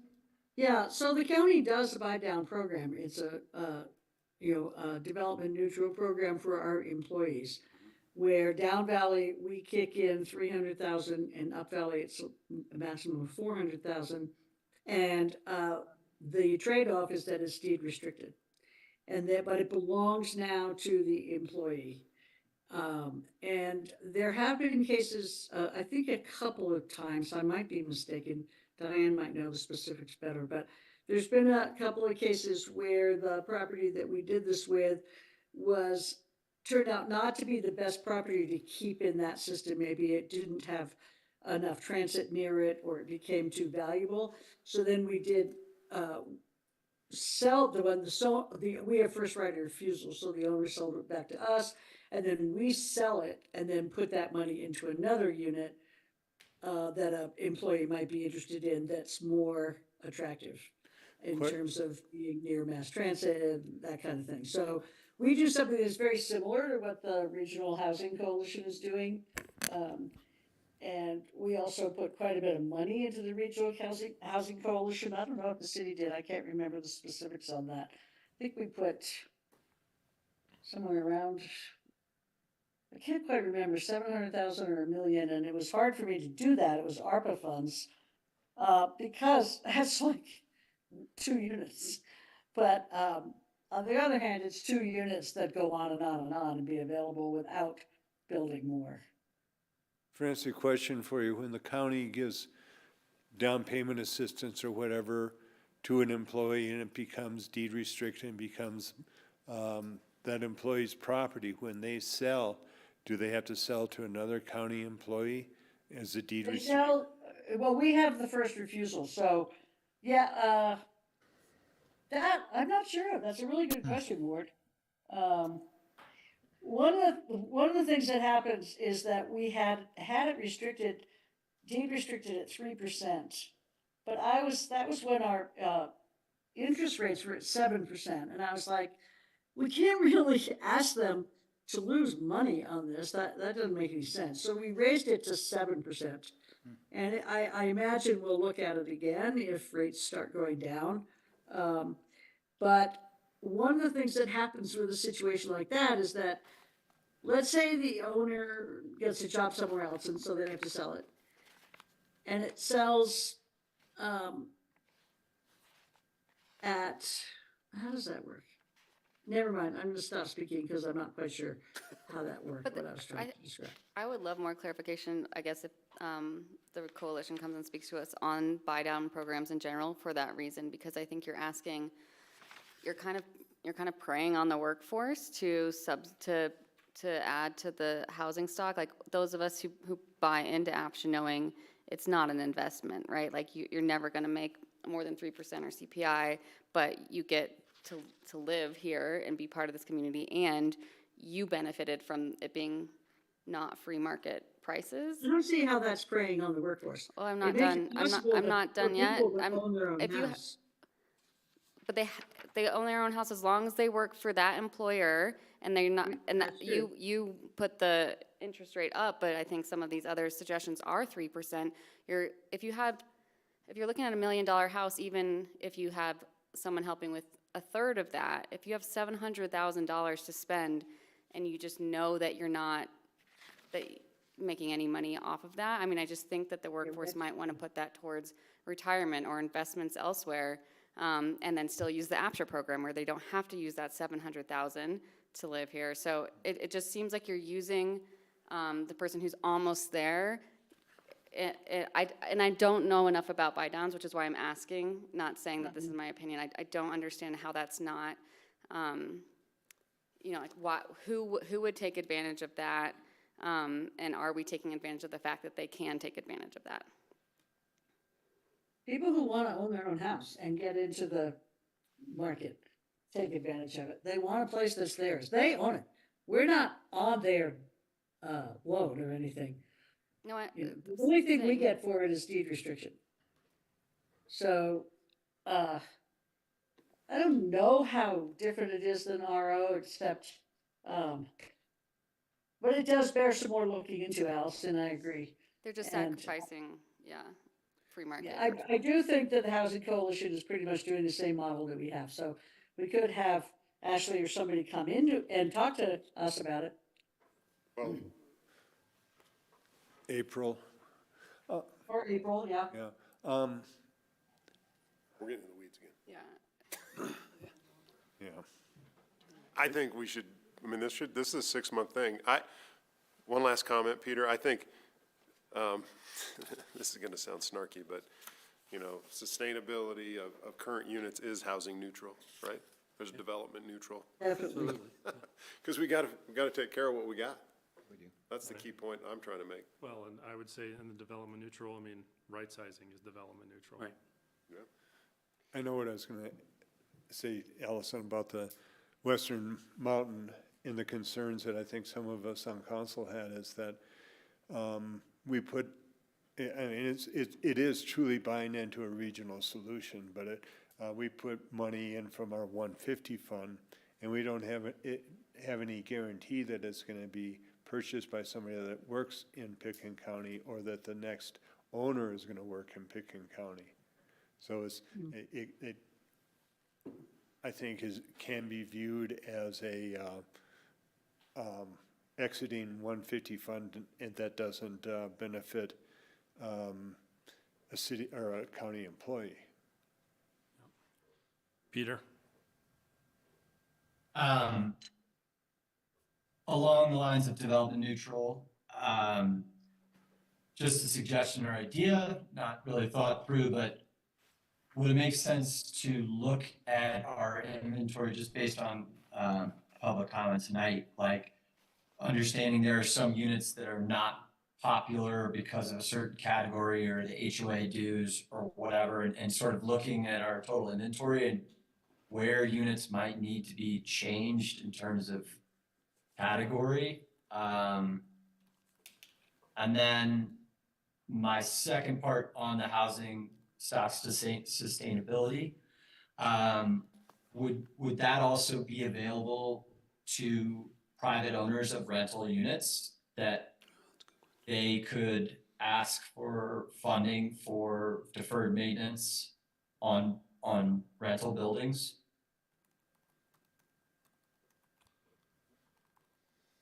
You mean for deed restricted, so the 100 or so units that are business owned but have to be rented to an APCHA employee? Or like Castle. Or all the Castle Ridge, or all the Yes, Castle Ridge. units, just to be equitable to the renters and their living conditions, and what issues those owners of those buildings, the deferred maintenance on them, that's also our housing inventory, even though we don't own it. Well, it's part of the discussion. Yeah, I think that would be part of the discussion. So, I mean, when I look at the list, I've got affordability, and then I've got area median income evaluation, which is affordability, using information from the capital reserve study, which is housing sustainability, deepening relationships with the HOAs. I think that's directly tied into the housing sustainability. And then we talked about development neutral. So, I mean, I think, candidly, I think the affordability, housing stock sustainability, and development neutral, I mean, I think that's probably more than we could do in a year. Can I put hiring of housing analysts kind of in with the affordability? It seems like we're going to need someone who can do exactly what Peter said, but like I think somewhere on the back end of Home Track, there's got to be a code you can run that's like, how much would any given house sell for where today be its sell date, and then we'll see what we even have available. Like, are most of our houses in this bracket? Well, then most of our people should be in this bracket, I mean, I completely agree, and I mean, just understanding the complexity of these issues, I think you could add hiring of housing analysts, and then I think there's going to have to be an evaluation of staff capacity, and right, because I mean, I think just the complexity of these issues, it's likely that there would be some required additional staffing. And that would be something we would ask from you, Matthew. Can we boil this down to about 3? Because, I mean, we start looking at affordability, then we realize that some of these other items go on into that. I mean, one leads to another. Right. So can we just have affordability and the sustainability and right sizing, those are three areas that are Yeah. huge. I think Carson's used the term development neutral, but that means right sizing, but it also allows any other of these things we just talked, buy downs or other programs. So I like the three: affordability, sustainability, development neutral as our 2024, 2025 Well, priorities. you were, the innovative housing stock sustainability program would be changed to, Just housing, just, I like your 3 bullet points. I think it's affordability, sustainability, and then. Development neutral. Development neutral. Great. Brilliant. We can, Thanks for bringing this to us. and we'll flesh that out and bring it back to you. I want to retreat at Hickory House. What is that, home team? Yeah. Hometown, get hometown there by the Well- prices. In the agenda, we do have coming up discussion of the strategic plan, which has to be updated every 5 years. And I'll put that in the packet, but the main discussion will be, how do you want to tackle it? And if that is over ribs at the Hickory House, that's up to you guys. So that'll be the discussion, is how do you want to tackle it the rest of this year and finish it up next year. That's due this year or Next, 2025? 2025. Great. Perfect. Okay, last item on the agenda, compliance procedure and update. So this is in response to the board's request for clarification of compliance procedures. As you can see, we're doing more compliance than ever before. It outlined the procedure with regard to the hearing officer and the fines. And, I welcome your comments, questions, and concerns as we improve this. The main avenue for the board would be a regulation change, if you want to change anything there. Current regulations give us discretion, which we exercise, but I'm very proud of what we're doing. We're doing more compliance than ever before, and it's transparently transmitted on the website. So, look forward to a discussion with you on how to make this better and what we'd like to do.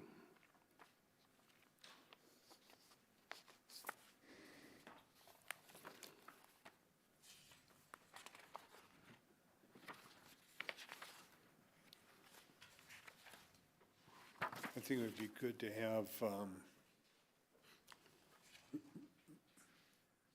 reintroducing or reviewing the fine structure, and when there's a mandatory fine, if we have, you get a freebie with a slap on the wrist if you do it again, there's an automatic fine at a level.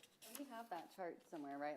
It's in the regulations, yes. Do you know what page on that, or what section? It's at the very end. Well, of the there's regulations. already escalating fines. Yeah. Yeah, but they're not, there aren't guidelines or mandatory fines. I mean, there are fines, but it doesn't say that if you violate a second time that you have to have this fine. So if we Well, codify that. So It does, doesn't it? I'll Do we just have say, that chart? when we had the discussion about fines, one of the big concerns about adding a fine schedule is whether or not we would just encourage people to break the rules and then just pay the fine. And so, I think, you can open up the newspaper and see what a property rents for. There's properties in the paper that are $50,000 a month, $75,000, $100,000 a month. Not that any of those would be APCHA properties, but certainly there's APCHA properties that are in the $10,000, $20,000, $25,000 range per month that someone could, expect to get. And when we added the fine schedule, one of the concerns was that, we went back and forth of the minimum fine level, 5,000, 15, 10, 15, what's the appropriate level? And a big part of the discussion at that time was that by having some of these issues where you do just get a slap on the wrist, don't do it again, it sort of it allows people to break the rules without consequences, and that's reliant then on us catching them. So it seems to me what you're suggesting is that if you're not in compliance and you're found not to be in compliance, that you have a fine. Well, I think, and so the reason that we have the discretion in there is there are different cases. You go out and you own property in the ownership exclusion zone. You rent your house and go live in another state.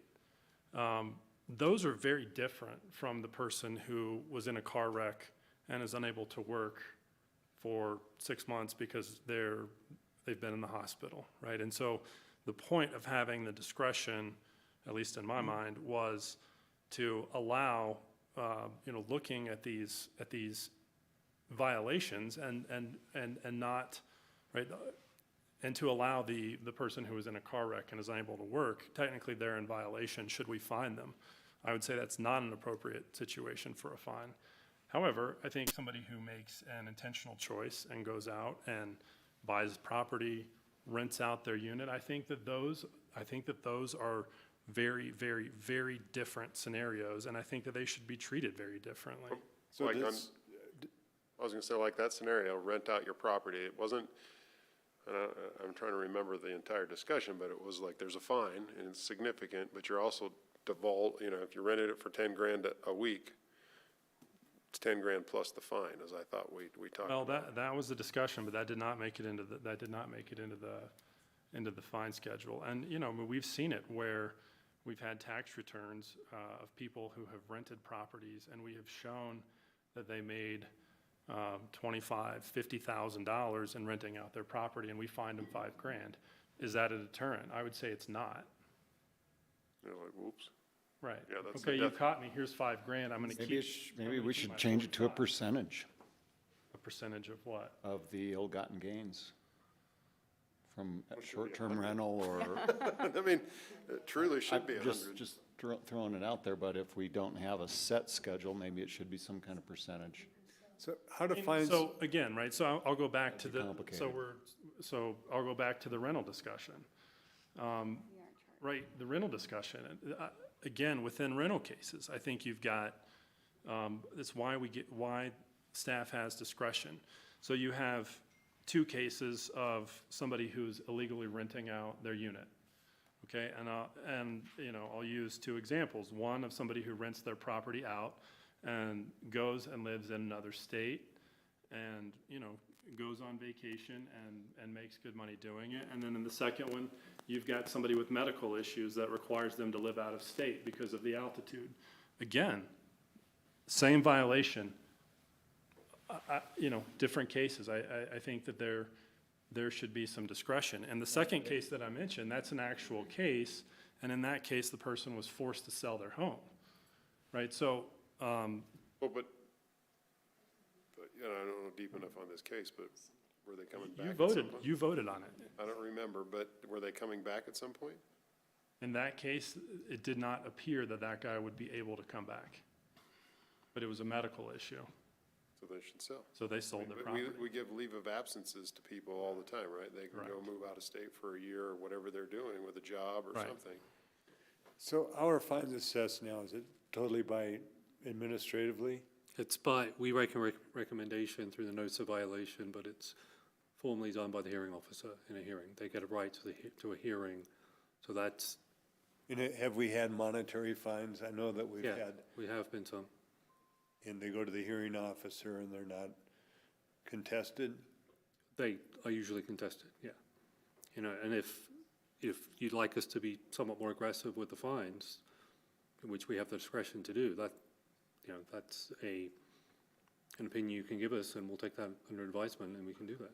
And so does the board want to try to get into these nuances in setting the fines? Sounds really complicated. Well, you can, I'm hearing We the, had a red, yellow, green kind of. There fine is. category. I don't see it in our PDF online. Carson, can I make Peter, one point? go May ahead. not have the full regulations on. it's on Should be in the back. page 68, Allison. Peter, right go at the ahead. back. The regulations?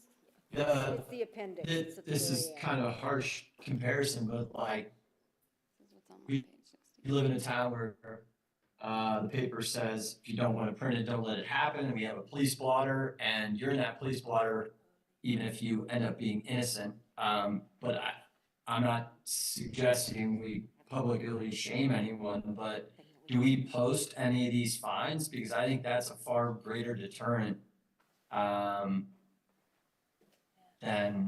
a percentage of whatever people are making on their rentals or whatever it may be, just creating some transparency. People in the system are buying into the community, and it's a community asset.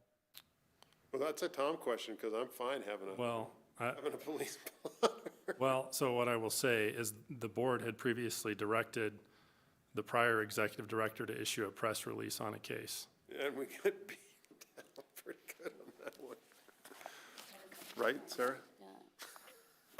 It was very problematic, the board's direction was. There was a reprimand for not following city policy for that employee. I mean, to me, it feels like your name in the paper is a good thing, we investigated we should at least talk about, we've talked about this before, but a newsletter or something on the website that says currently what you got printed here, right? Currently, X number of notice of violations we've received, we're investigating them. I will say, personally, I don't think that that's the right solution, because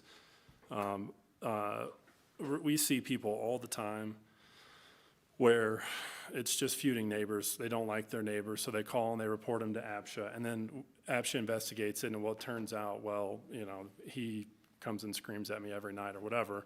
I don't think that that's the answer, because I think unfairly accused people will end up on that list, and I don't think that's the right solution. But that's also telling on the tattletale then too, if you did it where, Bill Smith toed on Tom Jones and Bill Smith's, Well, you've got an anonymous, reporting. That's, Just to amplify what Carson said, we do have a number of feuding neighbors who are trying to use APCHA as the weapon. yeah, I don't think that's and Tom's probably gonna chime in and tell us we can't do that legally anyway. Tom? I wasn't gonna comment on that, Carson. I do have a comment, though. Okay, go because ahead. What I'm kind of hearing, and you can correct me if I'm wrong, is that the board, if someone benefits from their violation, they should be assessed a penalty. And as opposed to somebody whose violation is of a different order, like a hardship situation. Now, I don't want to suggest we just sort of shoot from the hip on this, but if there's a consensus about that, maybe it's appropriate to direct staff to come up with some sort of amendment or revision of the policy that focuses in on that type of situation to kind of put some parameters around the discretion in circumstances where that kind of benefit has been achieved through a violation. I'm just throwing that out there because that seems to be the general sense of the concern that the board has about people not always getting fined for a violation. Allison? So that's what I wanted to say. So I'm hearing you say that there's different levels of egregion, basically, and I think we do have those delineated in our stages. So failure to provide requested information, you get a fine to up to $180. Fraud, we have $5,000 to $6,000. And it's stage 5 and it's red, and stage 1 is blue. We have already delineated that there's different ways that you can cheat, and that they are at different levels of being egregious. I think one thing that would maybe help what we've seen, because now we have some practice under this new system, is one is that each stage above stage 1, you can get to stage 2 just by not curing stage 1. But I think clarifying that means like ever. So not like you paid your $150, you did it again, you're back to stage 1. I think you're at stage 2 because you did it again. You know, like, so not just that you never did it, or like, you know, so that you can't just keep curing, like you said, you can't just pay off your cheating. Well, the So I repeat think failure violators, it should get yeah, escalated. failure to cure stage 1 violation, you know, including a second stage 1 violation, essentially, would get you up. We also don't have a stage 6, which is sell your home. You know, our fines end at stage 5. And it seems right now the reason you sell your home is if you're violating those very, very first things that qualified you to buy the home in the very first place, right? You're not making your hours, you own in the OEZ, you bought, yeah, you know, there's very few things, but I think that should be here, and I think we could have other lines under sell the home. Well, I don't think that, so what I will say, and Tom can correct me if I'm wrong, but the fine schedule does not preclude The death penalty. the death penalty, I mean, being the forced sale of the home ever. But we don't have a list of what forces you to sell the home, except for being in violation of those very first things, and maybe it's a stage 5 violation times 2 is also a forced sale, you know? I don't think we should probably limit ourselves by writing. Yeah, that I mean, down. I think, and as Tom said in the last meeting, I mean, you know, right, trying to legislate for every Right. scenario is not going to be possible. And so I think that staff does need to have that level of discretion to look at the properties. But again, a lot of this goes back to this discussion about the fine schedule. And, you know, in my mind, there are 3 sort of, you know, cardinal sins or whatever you want to call them. But if you're buying property in the OEZ, if you're renting your property out, or if you're not living in your property, to me, those are the. You're not working. Or if you're not working, right? But those 3 or 4, in my mind, are the most egregious, and if they're intentional, you know, I mean, I would just pose the question, I mean, in a case where somebody rents their property out and makes a $50,000 profit, is a $5,000 or a $10,000 or a $15,000 fine appropriate, and is that a deterrent to the person who's looking at doing that? Right, it is not at all, and so, but where do we have listed what things do mean an automatic sale? And so I guess in suggesting that, I'm not saying that I would hold staff to, like, that would get rid of any discretion, because right now, I'm sure there's things out of this too that there's discretion on. Yeah.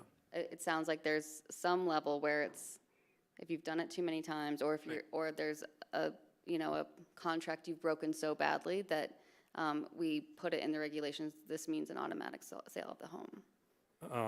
Tom? As a matter of practice, the situation Carson has mentioned, I think, are the only ones where we have imposed the requirement to sell. Right.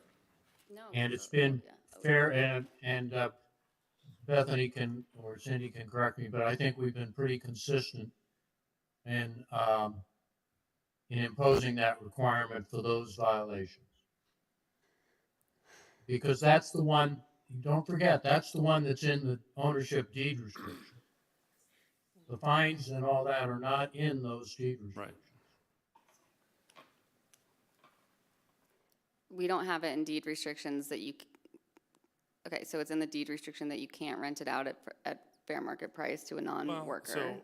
So the one that I'm thinking of right now, where we're forcing the sale outside of those 4 that we've discussed, is failure to maintain HOA, you know, good status with the HOA. If you don't pay your HOA dues, you're in violation of the regulations. You can be, so again, right, I mean, technically, you know, I think that we have the ability on any violation, but as Tom said, it's really those, I mean, 99% probably of the time, it's those 4, not living, not working, rentals and OEZ ownership that have historically resulted in the forced sale of the property.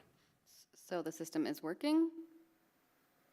Or, or changes need to be made? It take us to court. I mean, we have a couple of them that were still in court Well, telling yeah. me to say that because we're requiring them to sell their unit.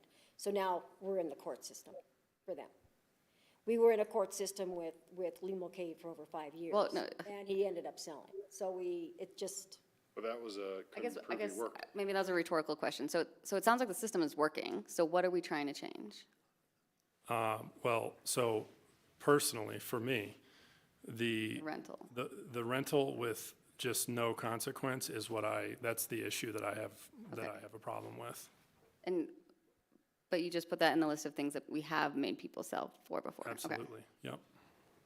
Tom, I saw your hand. Yeah, I was gonna say, briefly that Carson, you mentioned one situation, or Allison mentioned about the failure to pay dues. That case finally got resolved, but it was a very egregious situation where Right. the owner was being totally unresponsive to both the HOA and APCHA. But that was unusual, but it just got out of hand. And so, that's why that happened. But I mean, most people know that if they don't pay their HOA dues, it's like not paying your taxes. You're gonna lose your house. But the comment I made earlier, Carson, was kind of where I was taking my cue and suggesting that maybe we have a policy. And I don't want to, say what it would be right now because it would take some thought to get it right. But to address that situation where somebody has benefited, and you're pointing out a rental situation where somebody makes money, and if they're not penalized accordingly, there's no disincentive to not keep doing it. Right. Right? Yeah, we could come up with an adjustment to, if you are making a monetary benefit, there is a, I would say automatic fine, but it's treated much more seriously. And I also heard repeat offenders, not just, in the past 6 months, but throughout your lifetime. Those are also more egregious offenses. So those are definitely things we could look at. I mean, so when we did the fine schedule, I unsuccessfully pushed to say that if you are found to be owning free market property, in my mind, that's an automatic sale. I don't think that there's ever a scenario where you should have, we bought a property and you caught us and, we'll pay our $5,000 or $50,000. Even $50,000 is probably not enough in that scenario. I think that's intentional, and I don't know that I would make it mandatory, but I would say that should be the default in that position. On the rental stuff, I like your suggestion, John, about, if it's, the penalty is 125% of the ill-gotten gain or whatever, right? So that you have to pay back the money and there's a penalty on top of that or whatever it is. But, I mean, if there's no disincentive for these types of scenarios, you're just gonna see more of them. Yeah. What about also a higher, I guess, slap on the wrist, whatever that ends up looking like, for like a double violation? So how do you charge $50,000 worth of rent if you're living there? So aren't they already violating something else because they weren't living there? And isn't that a reason enough to have them sell? I mean, I would say a second violation, is an automatic sale. How are second violations being reported Second now violation or of a posted? rental. So if you get caught renting it and then you rent it again. So the first time you got caught renting it, didn't you also get caught not living in the home? Most likely, yeah. So the first time you got caught, you're kicked out because you were already violating something that allows you to. You're not kicked out. And that's what we're. If you're found not living in your home. That's what we're talking about right now. That's the case that Okay. that they were not living there and they were renting it. I guess the list that Tom just said of like all the reasons we have kicked Allegedly. people out, I think that threw me off because that made it seem like the system's working, but it sounds like we don't always kick them out. We just have in these situations. Well, we have until this most recent. Okay. I mean, the whole idea for the fine schedule was to avoid the death penalty. There's violations that feel like we were, deciding somebody had to sell, that you could have cured, right, somewhere, somehow. Whether it was, you getting a tenant into a place and you didn't approve it through Cindy or something, right? And you violated and you rented it for 12 months and you made money there, and that's a violation, sell, right? There's a way around that. Or not getting, the fine schedule for not getting documentation requested or not doing your affirmation or whatever else, that's a threat, right? We're gonna send it and it's gonna be a $75 fine or whatever the number was if you don't do your affirmation at a period of time.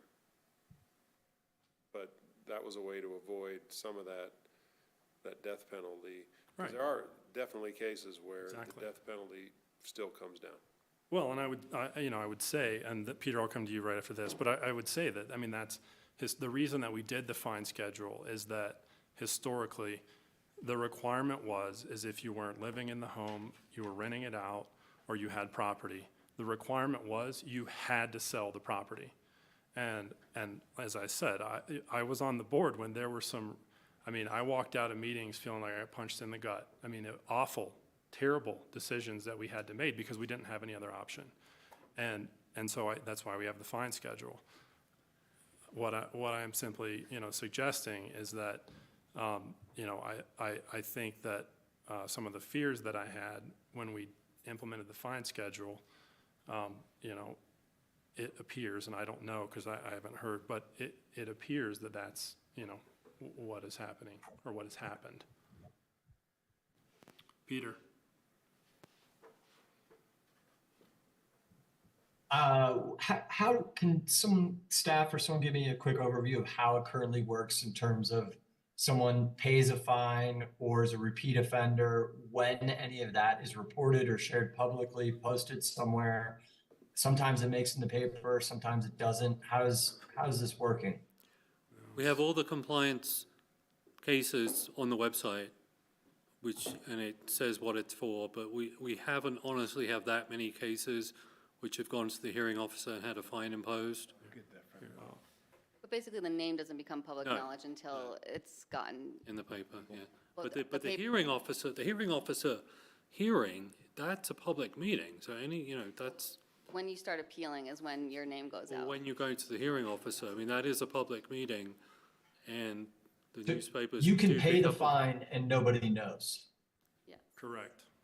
Well. Why don't we the hearing- change that? That's not completely true, because the fine would be imposed by the hearing officer at a public meeting. So there is, So you don't have discretion to go, hey, you did this, No. that's a $75. Well, they can impose a fine administratively, and if somebody doesn't, if they pay it and don't ask for a hearing, then that could happen. Yeah. I don't know how often that happens. Well, yeah, to me, that was how I always thought how that worked. Matthew or Bethany or whoever imposed the fine for this set violation, which I know we've got them tied to. And then they don't want to pay the fine, then they appeal to the hearing officer. Right. That's how I thought the system worked. That's not how it works today. That is how. No, that works. Excuse me, Bethany? Right. So Peter's correct in saying you could pay a fine and no one but APCHA essentially would know your name. I suppose. it's a big could, but yeah. If you knew, that's just theoretical, or that's never happened? No. Everybody's Everyone appealed. said, we don't want to pay the fine. Everybody has appealed and gone to the hearing officer. Or they provided documentation that they're in compliance. Yeah. So we can come up with either language, we can look at it, so, people who are getting a mandatory benefit will, face more severe consequences, including more attention to the fine, repeat offenders, and there was also good input on the rentals as well. Is there anything else you'd like us to be looking at? That's what I was hearing.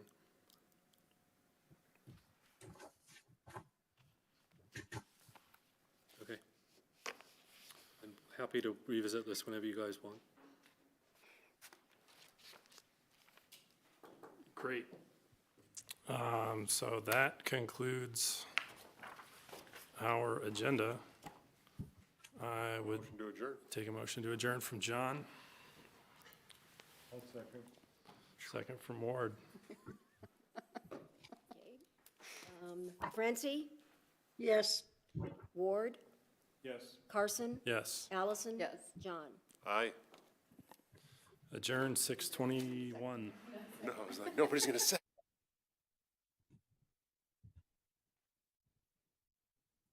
Recording stopped.